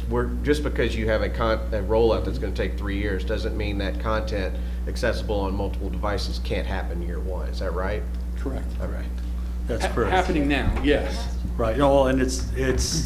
And I mean content across the board, not just with where the hardware has been rolled out. Correct. Yeah. And well, I'll tell you, that personalized content is taking on new forms all the time as we work with our textbook publishers. As more content does go online, we're working with better ways, and we mentioned it in the plan. The problem that we have right now is a lot of it isn't standardized, and so we have a really hard problem, honestly, getting a class roster to certain sites in a secure manner. That's what we're actually addressing with this web desk. Is there's another sister project with this from Intercall. There's a big player with the standards for one roster, so that we can securely get our data to where it needs to go. Yet, and so that we could deliver this content in a uniform format. And so that's where a lot of our efforts been placed. At what grade and how do we plan to teach keyboarding? So kids don't develop bad habits. In high school is completely too late to learn that skill. Speech to text? Oh. Good idea. They're gonna get my accent too. So I know there are different tutor typing programs and so forth, but I'm very serious about that. I mean, I can't, it hurts me to see people hunting and pecking, and it's inefficient. Well, that, I'll tell you, we're revamping, our digital citizenship also. As we proliferate, it's gonna cause a need for some new, like I said, keyboarding and a couple of items that, I'll say we'll be working closely with our academic services department to see where the best fits are for us to further those. That's true. And I know on our website, in all seriousness, we have not, picked a horse and ridden it. We have a collection of keyboarding tutorial skills sets, but I don't think that we have identified a singular program or approach yet. But it is a conversation that recurs, and so as we figure it out. Okay. All right. So, since I live and breathe this, or have lived and breathed this for longer than I care to admit, I do want to say kudos to Dan and Matt and your teams. This is really excellent work. I mean, I think this will, to Matt's point, I really think we're going to see the fruits of this labor in terms of moving the needle in the next couple of years. I don't think it's going to be even 4 years. Especially like the collaboration with Jim and his team and all the people that were involved in this, because I know it was a Herculean effort. I do think, to Tammy's earlier point, that there is one point of this we probably should save for another conversation, and that is, we have roughly 30% of our students on free and reduced lunch. I doubt they have internet access at home. So that's one piece of this, as I was sort of reading through it, that we probably ought to talk about in a future session, because I don't think that's a short conversation. But No, it isn't a short conversation, and I didn't want to, because if I start going down this path, Yeah. it could go down it'll be another 35 minutes. Yeah. But I will say, by us going to these Title I schools first, we do want to talk about what happens if we do allocate a little bit more and talk about internet access. Now, I will say, from our latest surveys, at the secondary students, I'll tell you what the numbers say, and that is 2.7% say they don't have internet access at home. So that's the current data, but I think, though, like you said, if we look at where we're needing to target that equity, which I believe is at the Title I's, we'll come up with some programs where we can adjust that formula slightly so that we can help address those needs, but do that also in conjunction in those sites to boost them up. But still, our problem is we have to come to the board right now if we expect to make this timeline for this year. Because right now that we're telling everybody, hey, Windows 10 and surprise, this is what you have going on right now, we're lining up the pipe. So don't be surprised also if I do a consent agenda item regarding this fundamental shift on how much we were buying with desktops and laptops, and I'll probably need to talk with John Orr and stuff about, we're gonna be buying a lot more Chromebooks now. So you'll see a bigger ticket item for the amount of Chromebooks we talked about to get year one through this year. I have one more comment. First of all, the fact that you added the guiding principles was not lost on me, so I appreciate you doing that. And you and I had the discussion about Chromebooks since I joined the board, so I'm really glad to see this direction. The comment I wanted to make is, David said something about we're getting a better bang for our buck. And I would like one of the guiding principles to actually be our ability to calculate the return on investment, on have an efficient use, so as a guiding principle, efficient use of funding in technology. If you're building a building, and Steve would tell you that $200 per square foot is too much, 100 is too little, so you get a sense that there is a metric, and I'd like us to develop metrics to how we use technology. And so what is it that we're measuring and how much do we spend on it? It's not going to be something as simple as processing power. It is going to be something a little different. We don't need an answer right now, but I would like, first of all, for one of the guiding principles to be an efficient use of our investment in technology, and have some kind of a metric for return on investment, so that we'll know whenever there are several alternatives that we're choosing the better one. Okay. Does that make sense for the rest? So, I know he needs to get this approved tonight. Mhm. So could I recommend that we consider approval as presented?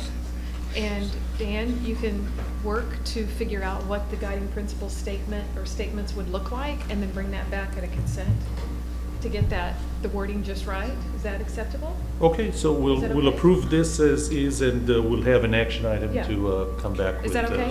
Sounds perfect. Because I don't want to have Yep. to wordsmith No. and get it wrong. All right, thank you. I think you guys did a great job. Thank you. Do I have a move to approve as presented? So moved. Do I have a second? So seconded. All in favor, please raise your hand. Motion passes. Motion passes unanimously. It wasn't the recapture. You know, it's amazing. I looked at the Dell that you got here. You can't get it for more than $389, even if you wanted to spend more money on it. All righty. Item 9C is Board of Trustee Committees and Liaisons.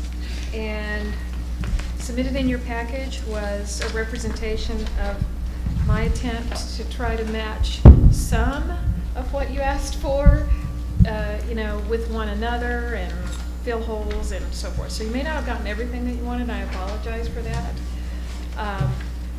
So since I put this together, I already have a modification to submit since this was posted. I'd like to, and I've talked to both individuals here, remove the Plano Chamber of Commerce from Tammy's assortment to David's assortment. So both of you would have 3. Both of you were agreeable to that. In addition, I'd like to ask the following 3 questions. Is there anybody who would like to serve as the NSBA advocate to the, Washington DC? It's in February. It's like a 3 or 4 day thing. It's an advocacy institute. Is anybody, that's the responsibility. It's to go, and then you go to the Capitol, and you go to a convention, and so forth. So it's kind of like what we do in Austin, but in Washington DC in the winter. Is anybody, if nobody wants to do it, I won't assign it to anybody. I would be willing to. I have a presentation in February, and I don't know if the dates conflict, but pending that. Denise, do you remember, is it like 4 to 8, December 4 to 8, or something like that? February. February. Yeah. I'm gonna have to check on when that MASBA, remember that Yeah. thing I'm doing? I think it's later in the month. Okay, so what I'll do is I'm gonna put you down for it, and if you can go, you go.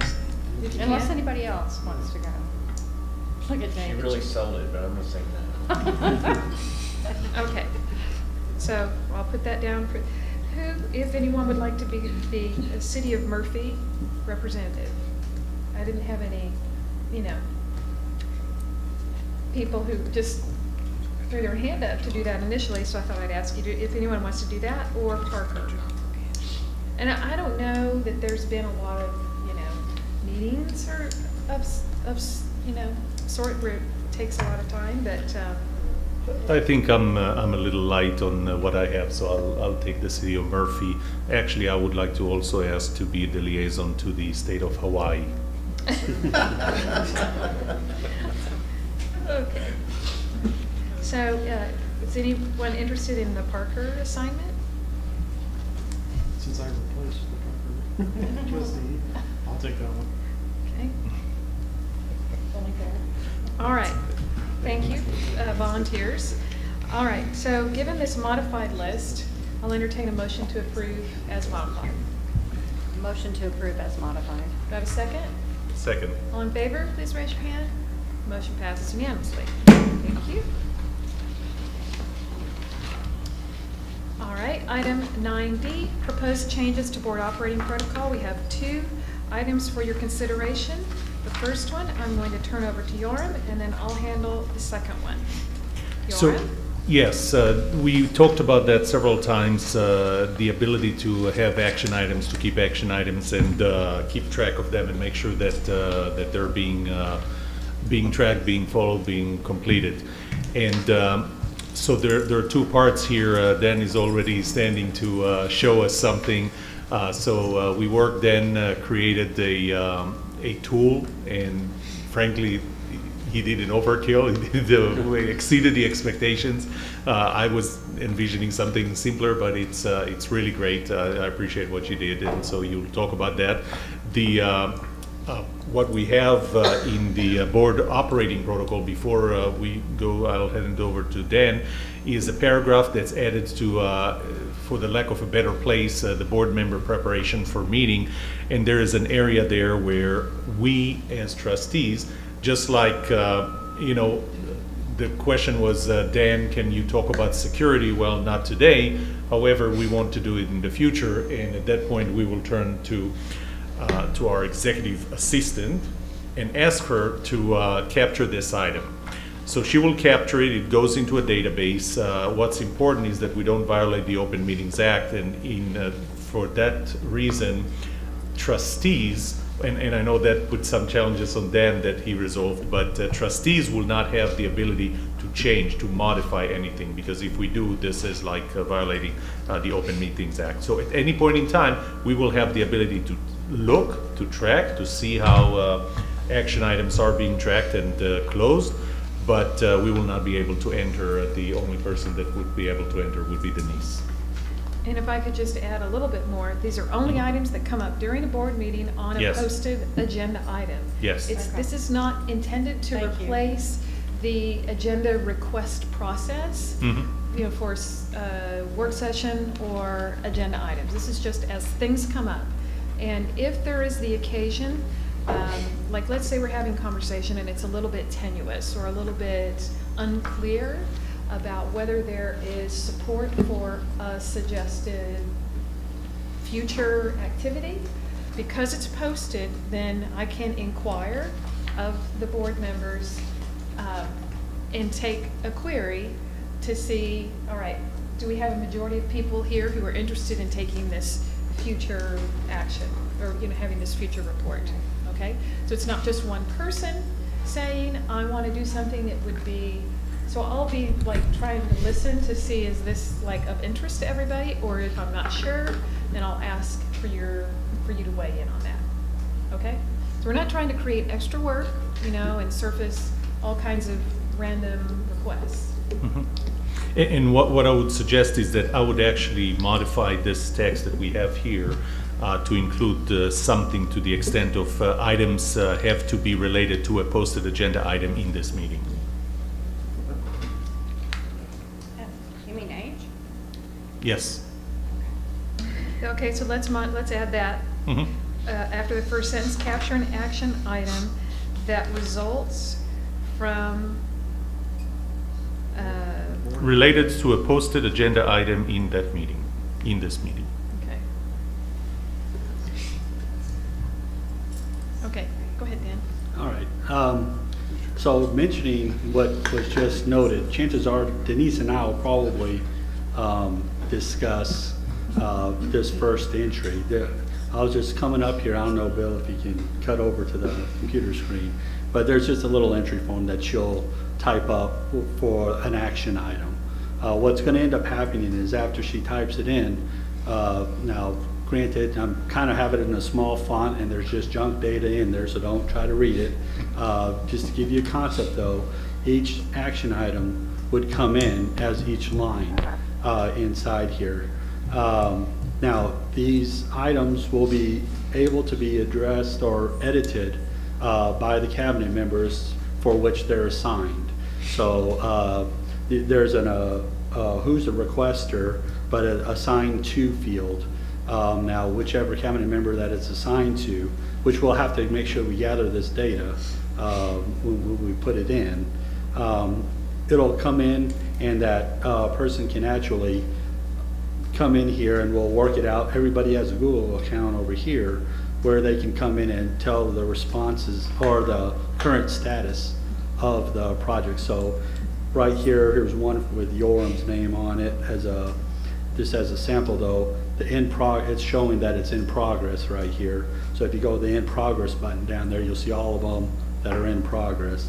But if I was to come in and say, you know what, that was, I said Brian, that's actually a Brian in our instructional area.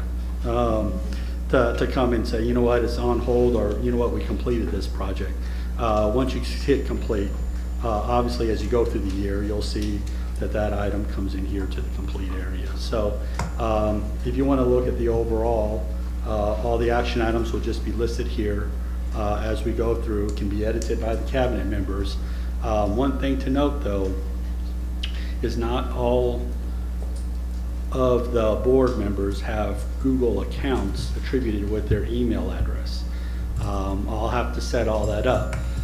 So just to note, because once I start setting all that up, you'll get an email saying, hey, you got a new account in Google, so don't be surprised about it. I've only tested this out with Yoram at this point. That we would then, because what we're doing is creating you an account that will have read-only rights to this Google Sheet. And so all of y'all have read-only rights to the Google Sheet. The cabinet members will have read-write access to keep this sheet updated. Okay, so can I ask a question? As far as the requester goes, for example, this evening you asked for a change to the guiding principles. I'm not sure if all board members present support that. So how does it get assigned? Okay, so here's what we need to do. If, in that case, he makes that suggestion, and then I said, all right, let's not consider that tonight, let's consider it at a future point, right? So Denise made a note about that. That is the moment in time to speak up to say, I'm not so sure that I need to hear from you. Either I need to hear from you that you disagree at that moment in time, or you need to tell me every time that happens, Missy, I want to take a vote to find out if there is, you know. Yeah. Because I was just looking for consensus, and I will believe that we have consensus unless I hear from somebody differently. And essentially, that's what it says. The modification to the board operating protocol says such items will be captured only if there is a consensus of the board, although no formal vote will be required. However, the board president may request a formal vote to be taken. So we don't have to, you know, when I asked Dan to add something to the principles, to the guidelines, I turned to you and I said, does that make sense that we asked that? It felt like there was a consensus, as Missy said, this would be the time to say, well, not so fast. I don't think that's what we need to do. At which point, we can talk about that, or if we feel that we're kind of split, maybe vote on it, maybe table it. Or if it comes forward, then in the future, if you disagree with it, then vote against it at that time. I mean, I think practically speaking, if you're going to turn to Denise and say, will you make note of that, it's easy to say, is there an objection? Yeah. And if somebody objects, then you can call for a formal vote. And it's just a matter of practice and how it's implemented. But I think it will work itself out to where people will have an opportunity to object, and if there is no objection, there's no need for a formal vote. Okay. And again, in terms of the scope of those things, we're not talking about, can we just switch between all the students of Han and Hightower? That's not the type of things we're going to ask. It's just going to be, can we add this one item to guiding principles? Things Right. are... But I just want to make certain that when we get something on that to-do list, we know we're taking staff members' time, that it's something that the whole board is on board with. So I will, in my process, incorporate the question, is there any objection? Okay? If I forget to do that, but as we're getting through this, somebody remind me. Okay. And I would even add to that one element, and that is whoever we assign this to, and remember, this can be assigned to us. So this might be like this whole thing by itself was something we talked about and said, let's do this, and I took the initiative or the ownership of, I'll speak with Dan and Denise and get it done. So there will be a line there that the owner or the responsible person is going to be me. I think that it makes sense for us to, whoever is responsible, to actually say, yes, I can do it, I can do it in this time frame. Well, to be fair, we should probably assign that responsibility to Sarah, and then she can assign it to the appropriate cabinet member, Right. right? So you guys can edit that since they're, you're managing the operation. So I don't think we should say, to Right. whom it should, so we'll let you determine that and update it. No, but even with respect to us, like for example, we can assign a whole lot of action items to Angela tonight. Question, is this She's going to Washington DC at the is this gonna be posted for public consumption anywhere on the website? I'm just worried about open meetings, right, transparency? Well, but you covered that because we're not voting on anything and we have no edit. We are just viewing the action items that are moving forward, that are just the result of conversation. It's a tickler to remind all us it to is. not forget something we discussed at the board table. Just keeps us. We have to keep in mind that this will be subject to open records, but, again, the things we put there are It's not very pretty, interesting. You never know. Okay, good, all right. Do I have a motion to? Don't you want to talk about the other? No, I want to do these separately. Okay. Okay. Do I have a motion to approve the slightly modified board operating procedure? So item 2H, 2H, yes, I'll make that motion. okay? Second. All right, all in favor, please raise your hand. Motion passes unanimously. Okay, the second item is a new item in the category of board operating procedure. This is under personnel, and it is item 7. So what this represents is, and you'll see when we get to policy, there's a policy modification as it relates to our relationship with our internal auditor and clarifying the roles and responsibilities of the auditor and the board. In short, I think I sent to you the write-up that TASB did on this topic. So this is reflective of that. This is basically a charter for the board audit committee, which consists of 3 board members. And this represents that the internal auditor works for the board. So when we say the board has 1 employee, that is really an outdated statement. We have 2 employees, right? So we'll be, we're doing some things that we should have been doing, and we're cleaning up our processes. So this is reflective of the way we're supposed to be doing it and the way we are doing it now. So the internal auditor will report to the board, and you can see what the board responsibilities are and what the audit committee charter is. And you can see that the relationship between the internal auditor and staff is simply administrative and not management. So we will be doing the review of this role and approving, as we always do, the audit plan. There will be management responses to the results and so forth. So this just outlines that work and delineates who does what. The only edit I'd like to make is on item D2. I would like to add at the end of the sentence, when a quorum may be present. Excuse me. I made the same comment.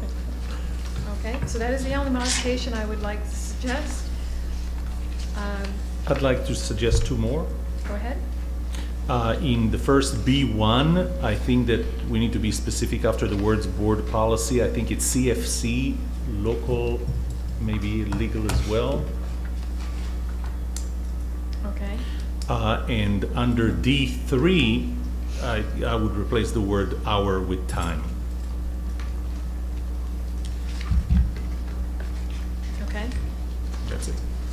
Any others? You know how we go with these. We make changes as we see that we need to. So this isn't one and done. All right, I'll entertain a motion to approve as modified. I move that we approve as modified, the 3 modifications. Okay, do I have a second? I'll second. All in favor, please raise your hand. Motion passes unanimously. All right, now we have item 9E, and this represents the items that were initially pulled from consent agenda, and we will now consider each one of them. So, Yorm, you had suggested that K and L could be considered together at the same time?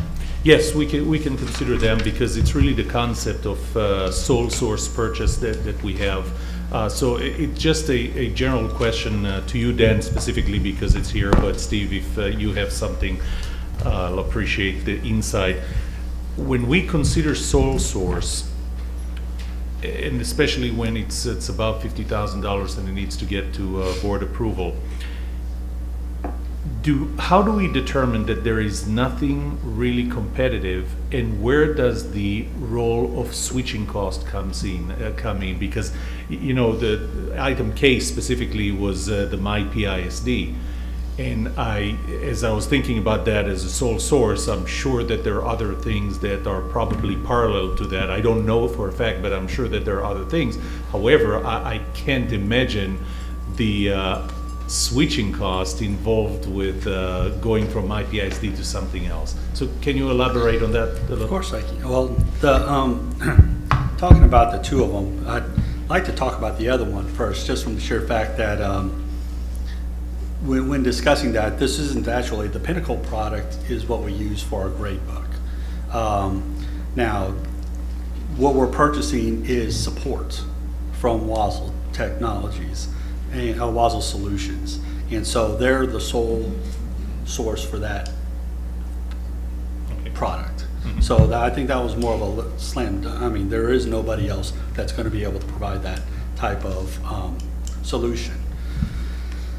The MyPISD was a different story. Now, I will tell you, this was a heavily customized solution that has been in place for years. I will say now that Matt and I are on board working on our new solutions, we're actively working a way to sunset this product. But it's been so customized and so infused in our other operations from the parent portal and some of our other systems that decoupling it has provided a challenge for us. So from a custom, this isn't just an LMS system, a learning management system. This is a heavily customized shell that is within the organization. So there isn't.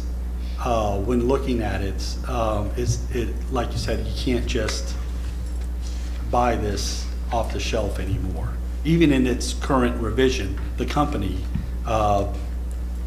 has stopped updating the product in its current revision because we've customized it so much. But this will probably be the last time you see this on our agenda because we're hoping that by year's end, we will have been working, we're currently working with our campus services and our academic services department to provide a solution that is more what you're talking about, generic, that would suit our needs better. Unfortunately, we're not at that point, so that's why it's on the agenda for your consideration. Right, but you're talking specifically about MyPISD, and I was asking more about the principle of sole source. If there was an alternative that would reduce the annual cost from $60,000 to $50,000, but would incur probably $5 million in transitioning, switching from one to the other, are we considering that? Is that a consideration in making it a sole source?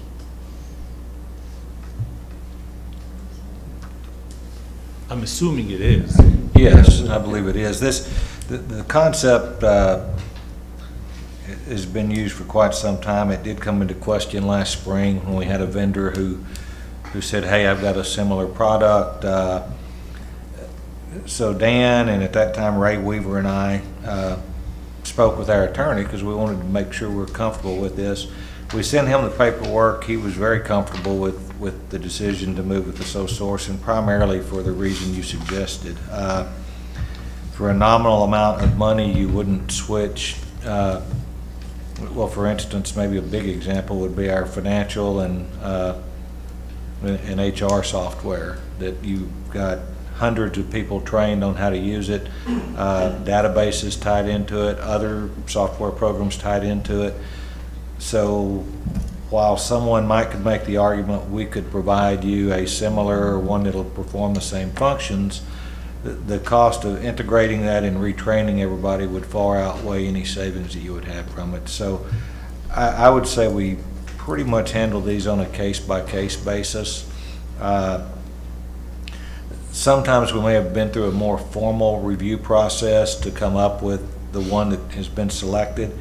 And then from that point forward, if we're satisfied with it and the cost, well then each year when we renew it, we'll actually now try to do it if we can find a co-op or other purchasing group that it's listed on their site that we belong to. That's our first choice, so we don't even run into the argument. But failing that, well then we feel very comfortable using the sole source. Okay, I just think it would be prudent of us when switching cost is a consideration, major consideration, that we somehow note this so that if somebody later comes in, just like it happened last spring, and says, my tool costs 20% less, yes, instead of 60,000 it's 50,000, but you should look at it as 5 million and 50,000 because there is a switching cost. It would, I think, give us a stronger case. Okay. So with that, I'll make a motion to approve items K and L. Do I have a second? Second. All in favor, please raise your hand. Motion passes unanimously. All right, thank you. Next item is item W. Tammy, do you want to address this question? Yes, I listed it from the agenda not because I'm not supportive, because I am. I think it's important enough that we need to at least have a brief discussion of this in front of our community. I think the more that we can do to help our children who may be struggling with stressful situations, the better off we are. But I would also like to know, for students who are taking online help and a number of students who might be exactly the ones who need this help because they're powering through our difficult curriculum, how do they receive this content?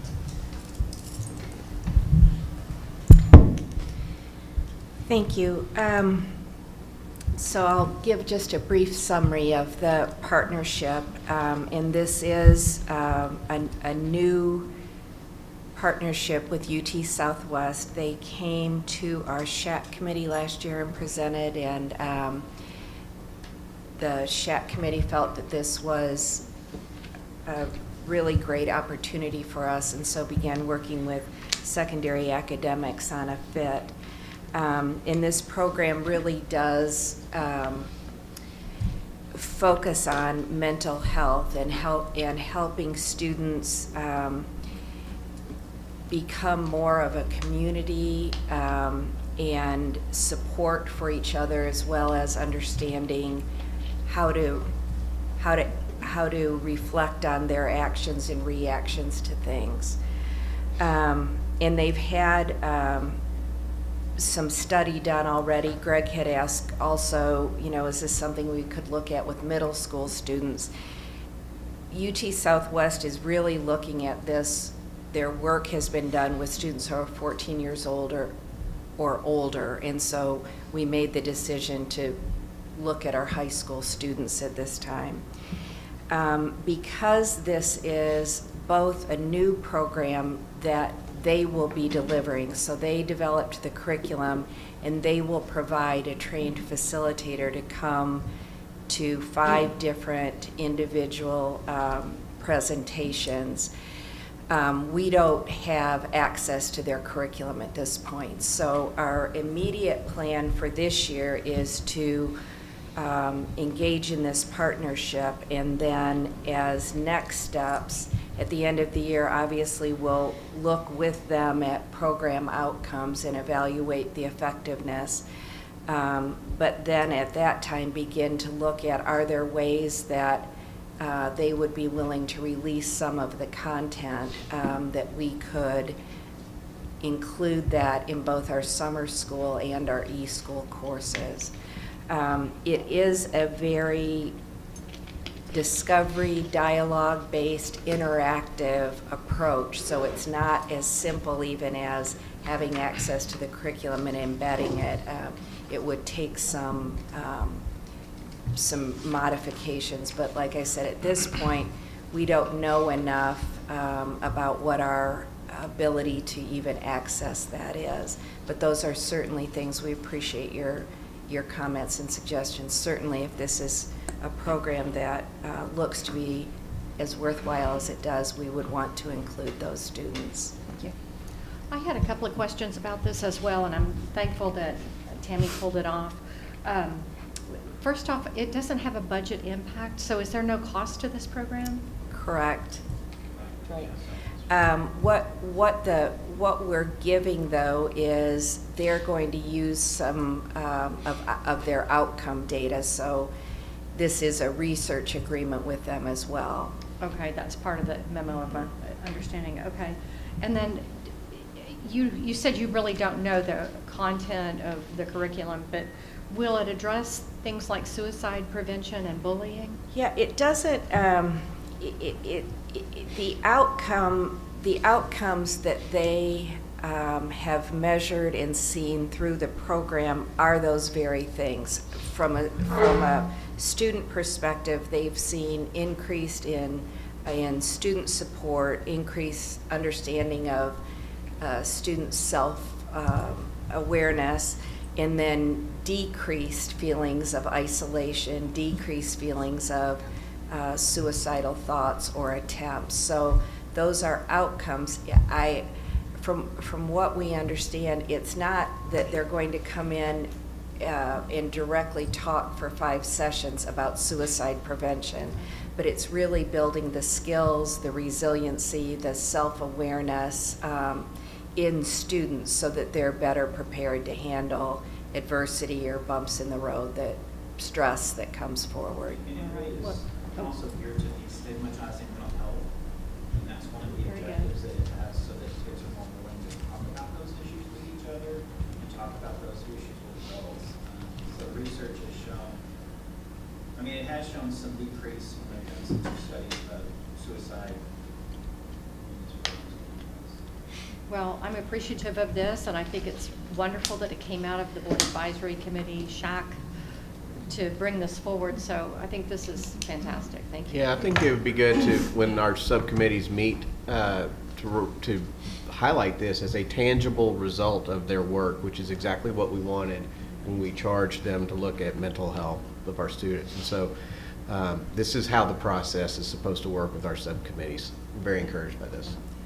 I'd also like, while Jana Hancock is here, Jana has done, our Director of Guidance, has done a tremendous amount of work in really digging for resources and additional tools around the idea of mental health for our students. So I just want to recognize Jana for all of the work that she's done. I wonder if at some point this might fit in our English 1 curriculum, because it will be reflection, self-expression, writing, and every student takes that and they take it early in their career. So that might be another option. Yeah, I just wanted to add comment to that as the child of a mental health professional. So I absolutely appreciate this and think it's phenomenally important for us to focus on this for our students. I think as a board, we need to keep a close eye on this as the academic year progresses, so that we can. I don't know when they will publish results to us or anything like that, but I do think this is critical, and that we need to keep a close eye on it to see if we could, maybe at the end of their initial study period, do we expand the partnership and things like that. So I think it's absolutely critical and a worthwhile endeavor. can't remember if it's September or October, but we'll be also bringing to you a report on our social emotional learning initiative. And I think you'll see at that time that's a broader effort that's really reaching all of our schools, all of our children in different ways in building safe networks for students, and in the idea of where are trusted adults and how they interact with peers and take care of each other. So we'll bring some more news to you in the near future. Very good. Thank you. Do I have a motion to approve as presented? So moved. Seconded. Okay. All in favor, please raise your hand. Motion passes unanimously.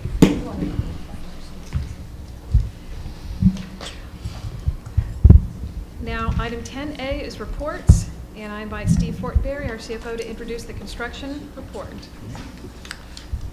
Thank you again, President Bender.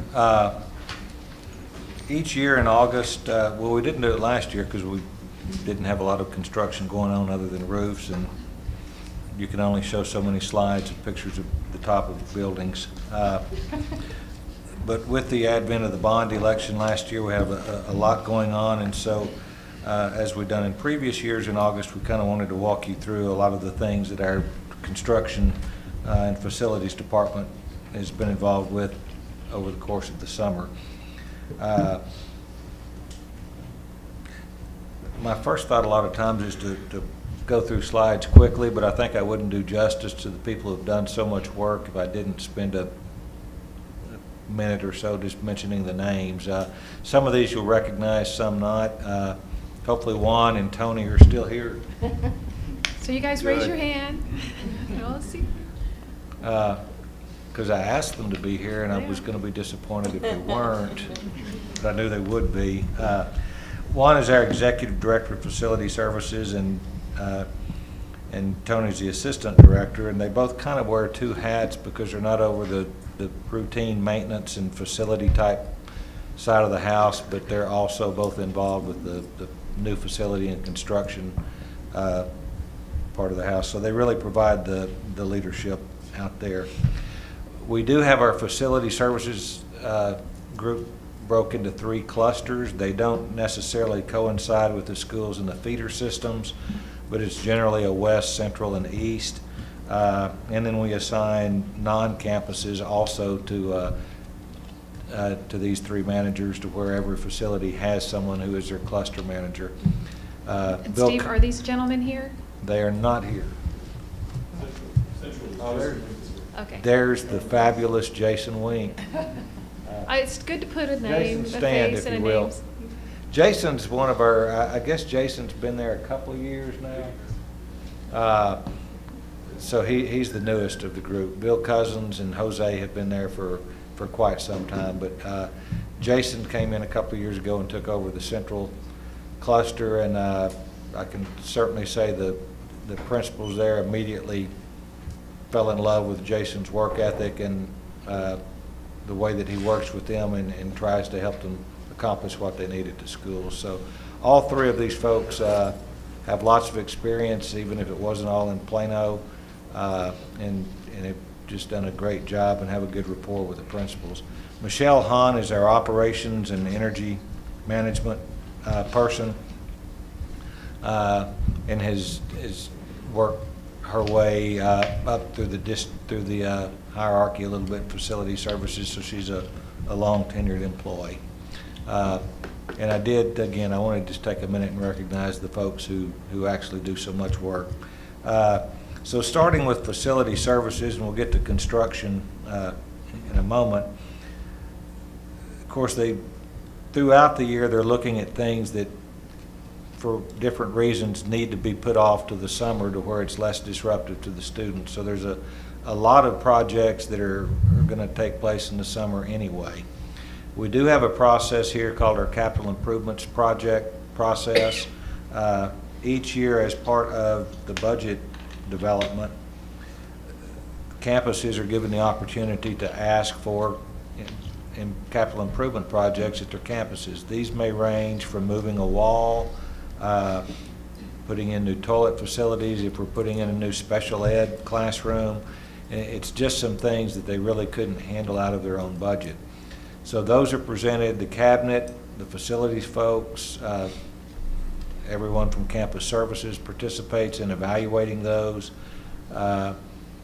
And so we kind of come up with a yes or no, and if it's a yes, those projects for the most part are going to get done that summer. So we had 85 of those projects district-wide this summer.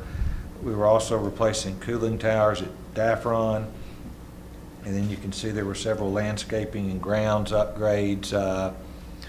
We're replacing playground areas or upgrading the field at Skaggs, Aldridge, and Hunt, and doing some hydromulching at Daffron and Aldridge. So a very busy summer, as it is every summer for those in facility services. Facility planning and new construction. Again, Juan and Tony provide the leadership for that department. Johnny Picacci is our construction manager. Johnny has been with the district for well over a decade. If you recall, Doug Gwines, who had been here for years, retired right before Christmas, and Johnny was elevated into Doug's place. We have 3 construction administrators. All of those are new to that position. We previously had 2, but was doing so much work with the bond project, we added 1 construction administrator. 2 of those have been with us in the facility department. 1 actually worked for one of our architectural firms and came to us from them. So again, good experience both with the district and without, and you'll see on the next slides they have really hit the ground running and had a lot to do. These are projects that were ongoing that will be completed this year. As school starts off, the Phase 2 turfs. I'll just flip through some of the slides of these so I don't have to come back and duplicate it. So I think they were in the same order. The Phase 2 turfs, that was the putting in the artificial turf for the practice fields at the 3 senior highs, plus the competition field at Williams. And then also there were running tracks at all of those sites with the exception of Plano West, which had a fairly new site there. Those projects will complete not necessarily by the start of school, but early September they should be complete. The Academy High School rebricking and waterproofing. Not too long after that building was purchased, we noticed every time that it rained, the brick was wet. If you looked at the Harley Davidson building next to it, the brick was dry. We wish we would have had their mason to have done ours whenever it was built.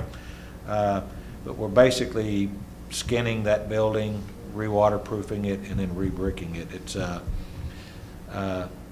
a lot of bricks in that building, and hopefully when you go on your tour Thursday, you'll have a chance to at least drive by there if you haven't done so already. Steve, was that insured or is that a cost to us? That is a cost to us. It was a pre-existing condition when we bought the building.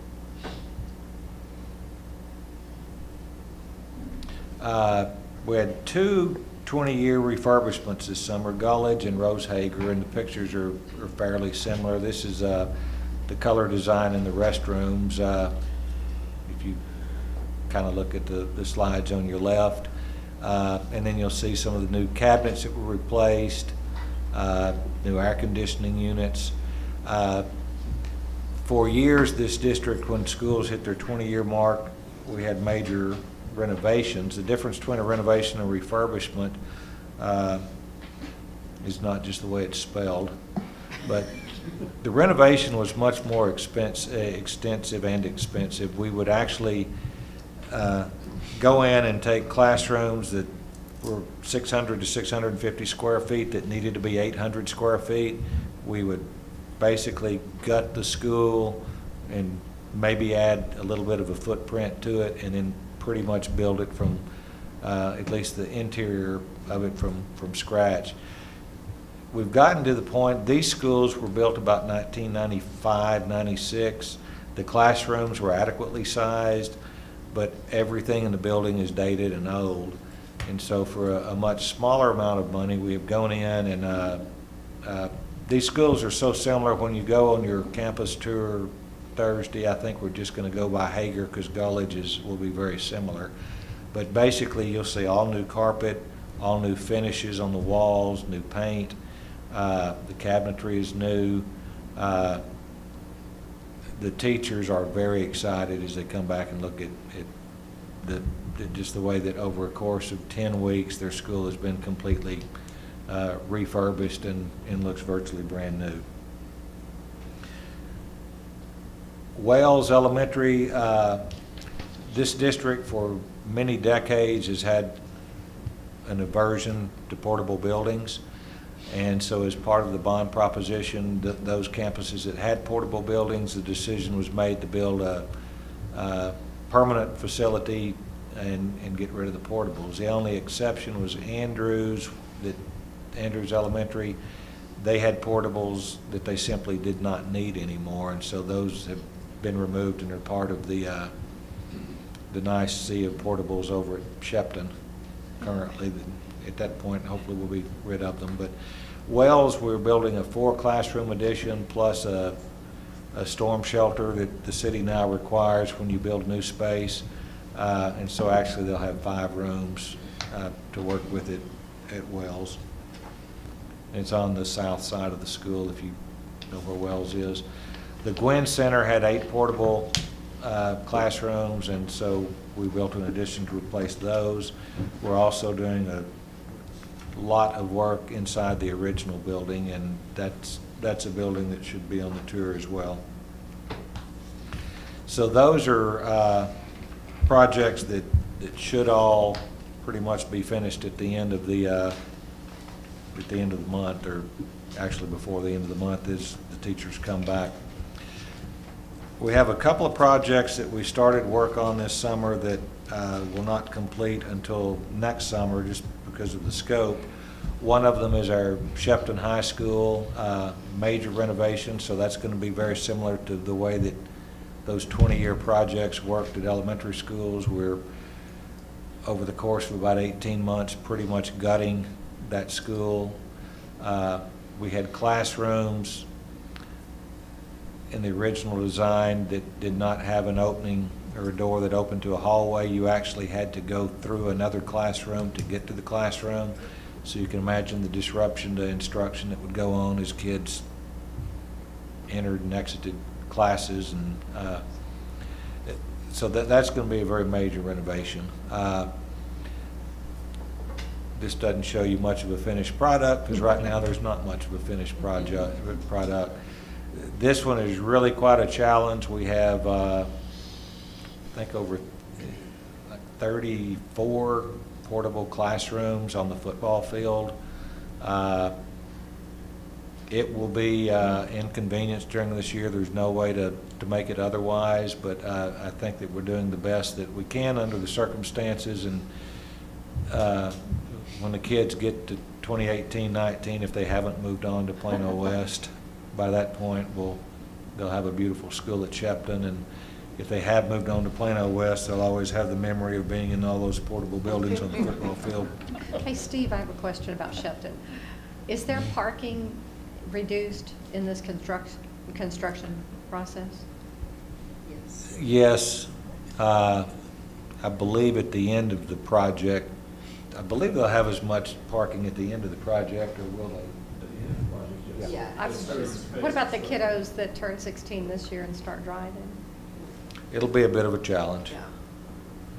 Yeah, I tell you what, the principal is really, he may not feel that way 12 months from now, but he has been so cooperative and such a champion of the project, and he's really had a can-do attitude to make things work out there.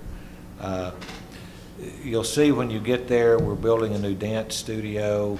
The band hall and fine arts area was among the first part of the existing structure to be renovated.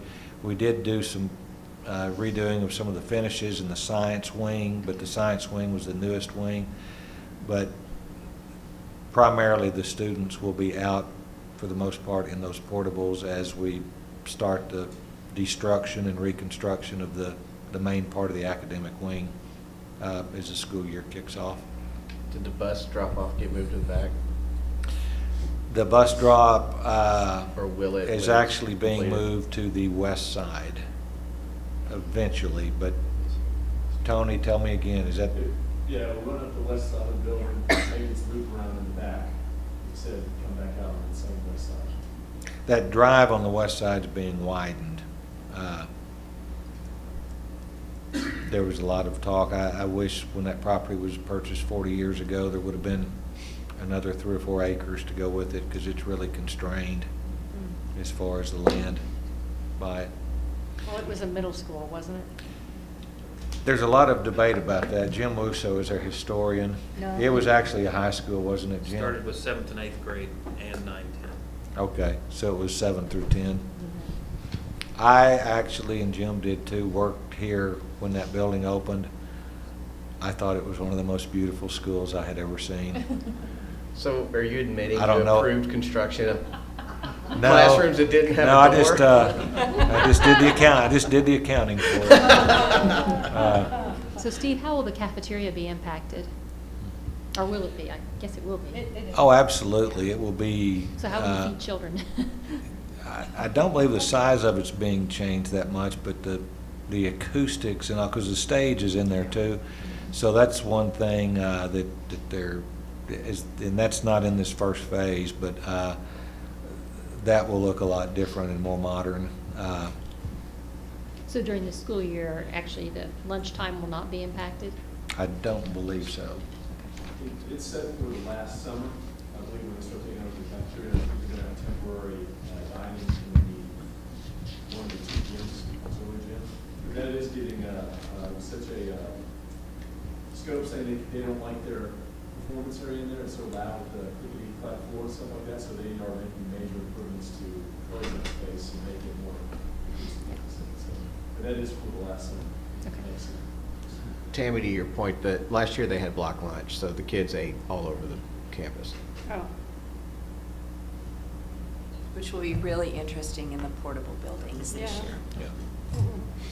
It's there will absolutely be complaints. I mean, it's there's no way to sugarcoat it. It will be a process and a challenge for this school year, but between facilities and administration at the school, we'll make it the best we possibly can. But there will be some things that we wish were better, there's no doubt. And we're going to bring Courtney Gober back over here because he's the one that wanted it fixed the most, I think, when he was a principal there. Let him handle all those phone calls. Okay, Plano East, and actually for Shepton too, if you recall back in November, the architects came and kind of did a dog and pony show to let you know what their plans were. So at Plano East, we have 16 portables behind the school. Those are being replaced, and we're building an addition on the front of the school that blends in very well near the IB, or I guess it connects to the IB building. That will have 21 classrooms. It's a 2-story building. It will also have a presentation room that the other 2 senior highs have. So this is a project, again, because of the scope of it, it's going to be a construction project throughout the school year. But I guess the good news with this one is it's really not in anybody's way. It's not displacing anyone. So there should be minor disruption with this compared to other projects. So will the portables remain through the school year? Yes. Okay, because I was there the other day, and I know you can see where that blue fence is. Most of the staff parking lot is taken up by the construction materials. Are we going to have enough parking there? I asked the same question about Shepton. What is our solution there? Tony, you'll have to help me with that one, as far as the... That one, it may be a response I have to give you tomorrow. We'll find out. I was not aware that they were taking up parking, but they do need temporary parking for the construction to be put up. Well, it's not, it's, So it might be reduced a little bit. yeah, it's not temporary parking for the construction workers. It's actually like stuff. Saying lay down yard, yeah. Yeah, maybe they'll move that stuff out of the way. I don't know. That'll be a problem. If I can, I might get you better response tomorrow, but I know it's really good. Okay. We can do it Thursday. Okay, sounds good. Go over there and park. I'm going to hear about it. So that's two that we started work on this summer, but they'll actually be running into to next summer. We also have projects that will be kicking off next spring and going into next summer, and then and even beyond there in a couple of cases that you have appointed or approved the architects for, and so those are in the planning and design stage. That includes the Fine Arts Center, the major renovation at Robinson Middle School, which would be similar to what we did at Hendrick Middle School several years ago. The Agriculture Sciences Center, that was really not part of the bond program, but we'll be coming to you the recommendation to use some of the capital projects fund money that's been moved over in the past 3 years. That really, what started that was the second fire that we've had in 5 years. That really did some structural damage and made the pig barn somewhat unusable. In looking to repair that, and again, it was the second fire that we've had, and a lot of that's because of electrical problems and the fact that some of these areas are still open to the elements, and the kids try to heat them sometimes when they shouldn't. We really looked at the whole complex, and we'll be bringing you a recommendation in the fall. You did allow us to hire Barry Canning as the architect, so he's developing the plans. We'll be putting out competitive sealed proposals and bringing you a recommendation on a company to renovate several of those buildings and make them much more modern. Quite honestly, we feel like a lot of those buildings were probably built by the ag teachers 30 or 40 years ago. And they certainly do not, in most cases, meet today's building codes. So we want to make that better. The ag program's a great extracurricular as well as instructional program, and we want to try to do that justice. The fourth early childhood, we hired the architect for that, so design is underway. We have in your written material that school would be scheduled to open August of 2020. The architect tells us he feels pretty comfortable we can do that August of 19, so that's what we're shooting for, to try to move that time frame up, and very hopeful that we can do that. That's one that when we come to you in November and let the architects present, we'll certainly have them present that, and we can give you a much more definitive answer on the opening date at that point. We'll also be doing the Miller and Barksdale refurbishments next summer, just like we did Gullidge and Hager this summer. And then we are working on the Wilson and Jasper refurbishments as well, and those should be projects that we do next summer. So a lot going on, and then a lot also on the drawing boards. And then to top all of it off, we have on this page alone, there were 15 roofing projects. These individually are some more minor ones, so you can see we packaged most of these. Then the next page has an additional 11 projects that were standalone projects. So a total of 26 going on this summer, plus we were wrapping up some like Schimmelpfennig and Thomas and Williams that had started last year. So again, just a very busy summer for everyone involved. Appreciate all the hard work that they've done, and you'll get to see several of these firsthand Thursday morning. So be there about 7:45 so we can load up and get after it. Steve, can you go 2 slides back? Can I do 2 back? 2 back. Roofing projects. Any reason why all of the packages end with 92 cents? It's a real good question, and also points out why normally when I put together a presentation, I don't put pennies on there. Now, my guess is that's not somebody put that on the first one and it stayed on there. I'm guessing. I'll go back and look. Okay. And next year, you won't see pennies on there. All right, so definitely, we appreciate that the construction facilities group has been very busy. So we'll look forward to our tour on Thursday. All right, next to last, well, the last agenda item actually, is item 11, policies. These items require closure, and there are a multitude of them. So, Ms. Oliver, we have policies on the agenda for the board's consideration. They have undergone prior review by the district's attorney and by each board member. And I now invite Ms. Oliver to introduce the policies. Thank you, President Bender.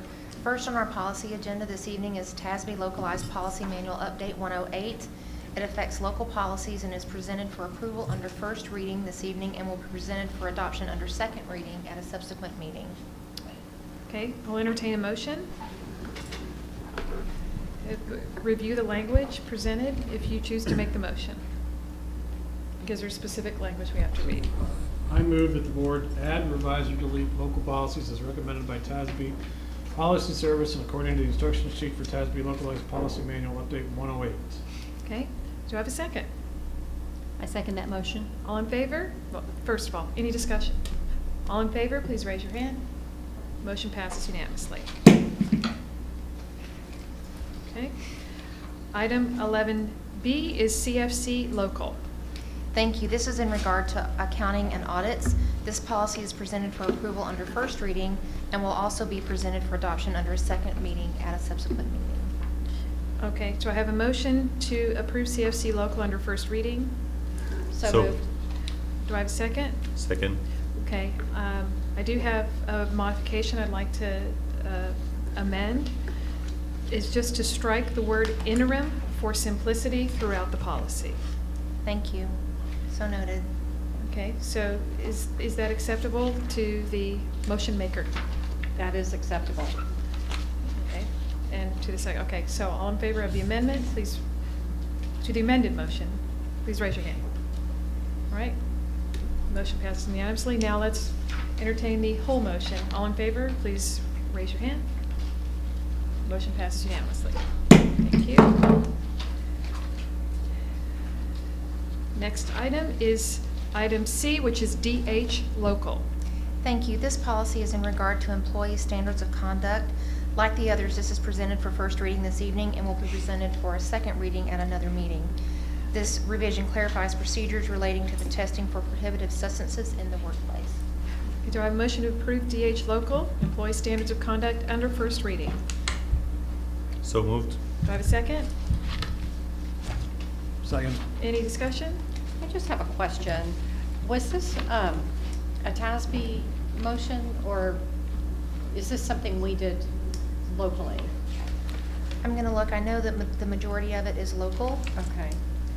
I don't see a TASB change. This was generated locally. Okay. Was there a change in policy, or, you know, what brought this forward, I guess I should say? In the review, I will say that it was included when we received it from security. So I don't know the notion behind what came with it, but it's, of course, we all read it, revised it, also sent it to our attorney for review. I can't answer that question. I think maybe Joe Parks is here if he would like to answer. Do you want to address? Basically, the existing policy did not lay out a procedure to test employees suspected of being under the influence in the workplace. And so this policy addresses that and somewhat mirrors the policy that provides testing parameters for employees who are subject to DOT regulations, the heavy truck CDL license holders. But the employees who are not subject to those regulations, we didn't have a policy that laid out a testing procedure for them. Okay, thank you. Okay, we have a motion and a second. All in favor, please raise your hand. Motion passes unanimously. Next item is D, which is DHE Local. Thank you. This would be a companion policy that came forward. regarding employee standards of conduct, regarding searches and alcohol drug testing. So again, this would be a first reading on this policy as well. Okay, do I have a motion to approve DHE local under first reading? So moved. Do I have a second? Second. Any discussion? All in favor, please raise your hand. Motion passes unanimously. Next item is EC local. Carla? Thank you. This is regarding the school day. This policy is presented for approval under first reading, much like the others, and will present it to you again for a second reading at a later time. This is a simple edit to the policy that is not current with our practice. Okay, do I have a motion to approve item E, which is EC local under first reading? So moved. Do I have a second? Second. Any discussion? Yeah, Yes. Actually, go ahead. You go. The two Jews. I don't know how I get to comment on religious policies all the time, but I would like to add a word. It already says the district shall permit private voluntary prayer by individuals, and one of the changes at the end is the district shall not compose, sponsor, encourage, or suggest. I would just like to add, or discourage. I've made note of that change. Let's see if the rest would like to make it. Right. I've made note, so I'll take my direction from you all. Greg, did you have something? Oh, my question was, has our legal team reviewed this? They Yes. always review Everything. everything. Before it does. So should we discuss, I don't necessarily disagree with your suggestion, I just think that it actually is a constitutional violation. To discourage. For the government to discourage religion, so I just don't necessarily know that we need to include it in policy, but, I mean, it's not, I Yeah, don't that's, care. it's a clarification from my perspective. Not everybody knows that it's illegal. So when it's in, Okay, are there any objections to this modification? I just worry about the legal costs that we have to go through on this. I just am asking about that. Does legal have to go through this again? I would ask them about this particular change. Okay, so would we like to table this item before entertaining it? And then have you review that with them? and Sure, then and during bring it second back? reading, it's absolutely fine to do that. So, Meaning between now and the time that I bring it back to you, I will have done the research and we'll have an answer for you, so if we not could, before then. we could consider this with the modification, consider passage, you get the review, give us the feedback. If it's different, then the second reading would look different. Right, we would edit that and I would note that of whatever had changed from this meeting. Okay.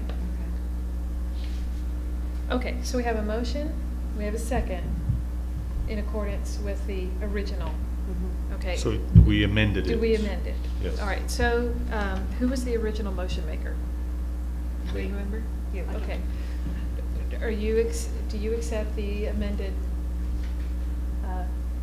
language to your motion? I think I would like to make sure that everybody else is okay with the amendment. Okay. So let's vote on it. All right, so So I guess we're So- going We to need to vote vote on on the the amendment. we're going to vote, okay, so I need a second. You're gonna. So I'm going to make a motion to amend Okay, the do I have a the second original. to the amended language proposal? I'll second that. Okay. All right, all in favor of the amended language, simply the amendment of Yes. that word, please raise your hand. Okay, that motion passes. All right, so now we'll Now go we back will- to the original motion As amended. as amended. All in favor, please raise your hand. Motion passes. All righty, item F. Is EIF local? Yes, thank you. That is in regard to academic achievement and graduation. These changes are coming to you as a combination of both our staff and TASB. So this policy is presented for approval under first reading and again will be presented at a second meeting. Okay. Do I have a motion to approve EIF local as presented? So moved. Do I have a second? Second. All in favor, please raise, oh, wait, any discussion? Sorry. Okay, all in favor, please raise your hand. Motion passes unanimously. Sorry. Item G is FL Local. Thank you. FL Local is in regard to student records. This is also presented under first reading this evening and will be coming back to you for a second reading. All right, do I have a motion to approve item G, FL Local, under first reading? So moved. So second. Okay, so we have a motion and a second. Any discussion? All in favor, please raise your hand. Motion passes unanimously. Next item is 9H, which is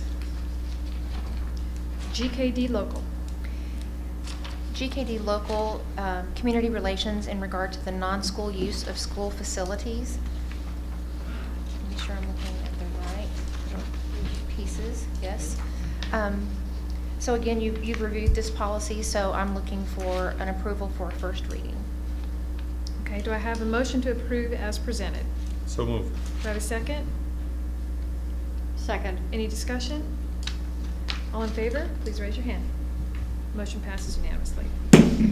Item 9A relates to CQ exhibit. Carla. Thank you. And again, for item I and J, these will be for review only, Okay. like other items. So CQ exhibit is in regard to technology resources. It's been updated to reflect changes recommended by our district's legal counsel. So with that, I'll ask for you to approve the review of the first reading. All right, Or do I- first reading of the review. Do I have a motion to review item I, CQ exhibit under first reading? So moved. Do I have a second? Second. Any discussion? One quick clarification, you called it 9I, I just want to make sure Oh, that sorry, Denise captured 11. it as 11I. Thank you. Thank you for the correction. So all in favor, please raise your hand. Motion passes unanimously. Item 11J. Thank you. CQ just continues here with a regulation regarding technology resources. It will allow the district to accept electronically signed documents or digital signatures as specified in the regulation. Okay. Do I have a motion to review item J, CQ regulation under first reading? So moved. Second? Second. All in favor, any discussion? All in favor, please raise your hand. Motion passes unanimously. All right, item K is GKD Exhibit B. Thank you. This is also in regard to non-school use of facilities. It's recommended that the policy revision has restrictions on the outside use of certain rooms in school buildings and implements a new differentiated fee structure. So you've seen this, and I'm asking for a first reading on your review. Okay. Do I have a motion to review item K, which is GKD Exhibit B under first reading? So moved. Do I have a second? Second. Any discussion? Just a question, do these fees cover our cost for allowing third parties to use our building? I mean, our cost for allowing somebody in? Yes, there's a fee structure. Oh, would you Yeah, I'm like to looking at speak the to fee that? structure. Is the lowest fee structure though, is it gonna cover our cost?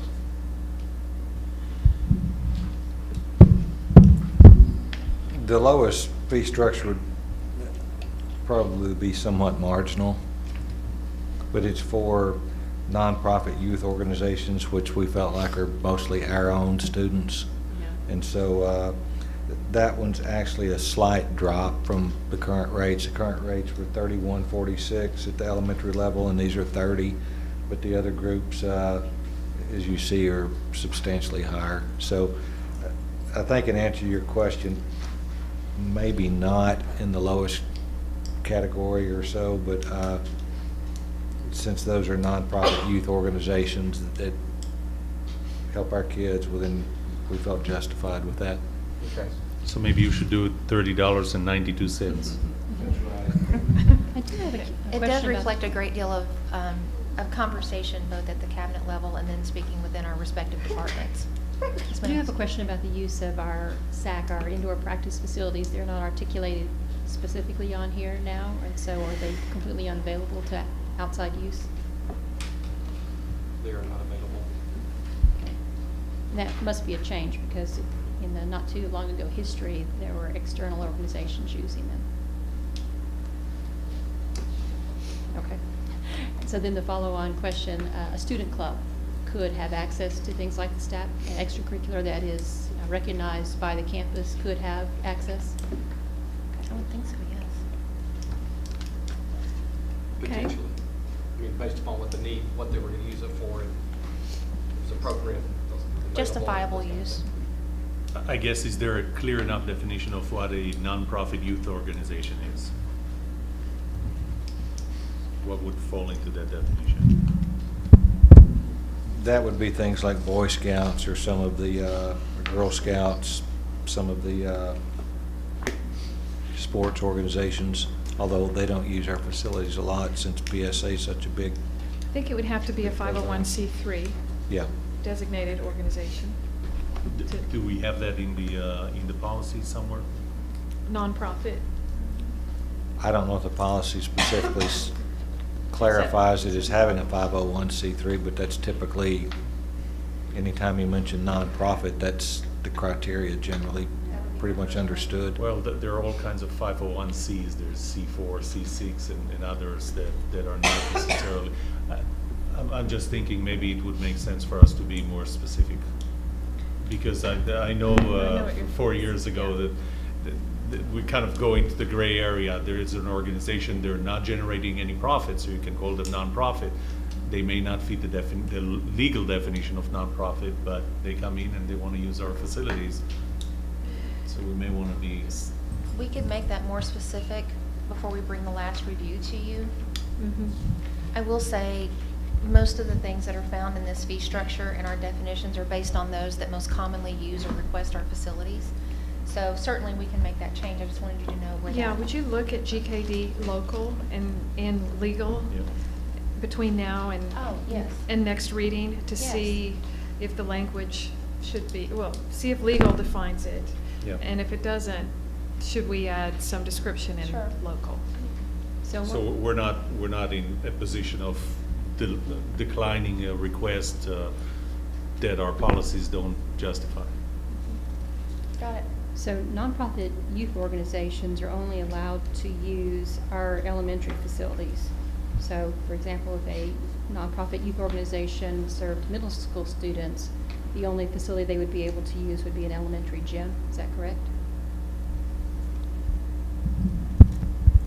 There's no, under type A, there's no rental fee for anything besides elementary. I believe that's basically the way it has been in the past, and that's the only, to my knowledge, that's all that they've asked to use. I've seen Boy Scouts use the middle school cafetorium, so I don't know if that rate needs to be checked into. That also may not have been. Pardon me? That also may not have been done through facility rentals. I guess my hope is we wouldn't unnecessarily withhold the use of our facilities to community groups that are nonprofit, that are serving our students, that promise not to tear anything up. And so I want to make sure that we maybe are a little more encompassing in what we consider. It's really not meant to shut anyone out, but it's also to make use of the facility and to not disrupt the activities that are already scheduled or that would be coming immediately before maybe a renter would be interested or immediately after. So certainly it'd be on a case-by-case basis, but this would be the structure that we would follow. So if someone were to want, if a Boy Scout troop wanted to do a court of honor at a middle school, what would you tell them regarding this fee schedule? We'll go back and look. Let me talk to the folks that are day-to-day handling those rentals. Okay. If they are using middle schools, whether it's a cafeteria, gym, or and even the high schools, we need to have a fee on there for them. It would be elevated, as you see the type Bs are elevated for the middle schools and high schools, but at least would have a fee structure, not say that they're not available. Well, because there's still a type A. Right. Okay. Yeah. Yeah, they're still a type A, but you're correct. It really, if we're not renting them a middle school and they want to rent it, well, they don't fit any of the other types, so we need to go back and take a look at that. Okay, thanks. Okay, so what we have is a motion and a second for the original submission, but we've had discussion around reviewing between now and second reading. Do you have a question? There's a definition of nonprofit youth organization within In- the actual policy, and it's defined as a 501c3 or 4 that directly serves developmentally age-appropriate activities. So it's C4 too? Yeah. That's unusual. So maybe look and see if that Yeah. needs, if that needs to be revised. Because that's a political organization, C4. No, No. six. C4. I want to say C4 is a church. I don't think so. Well, check into it. I will. I'll Check do into that it. research and I'll make sure that you know before it comes to you for a second review. Okay. Or second review. All right, so we can go ahead and consider this as presented, and then she'll answer our questions and present appropriately in return. Okay, we have a motion and a second. Got discussion? All in favor, please raise your hand. Motion passes unanimously. Thank you, Carla. You bet. All right, 15-minute public comment, non-agenda topics. Do we have any? No, ma'am. Okay. All right. We have no further business. Do I have a motion from the board to adjourn to closed session in accordance with the provisions of the Texas Open Meetings Act? So moved. Do I have a second? Second. All in favor, please raise your hand. Thank you.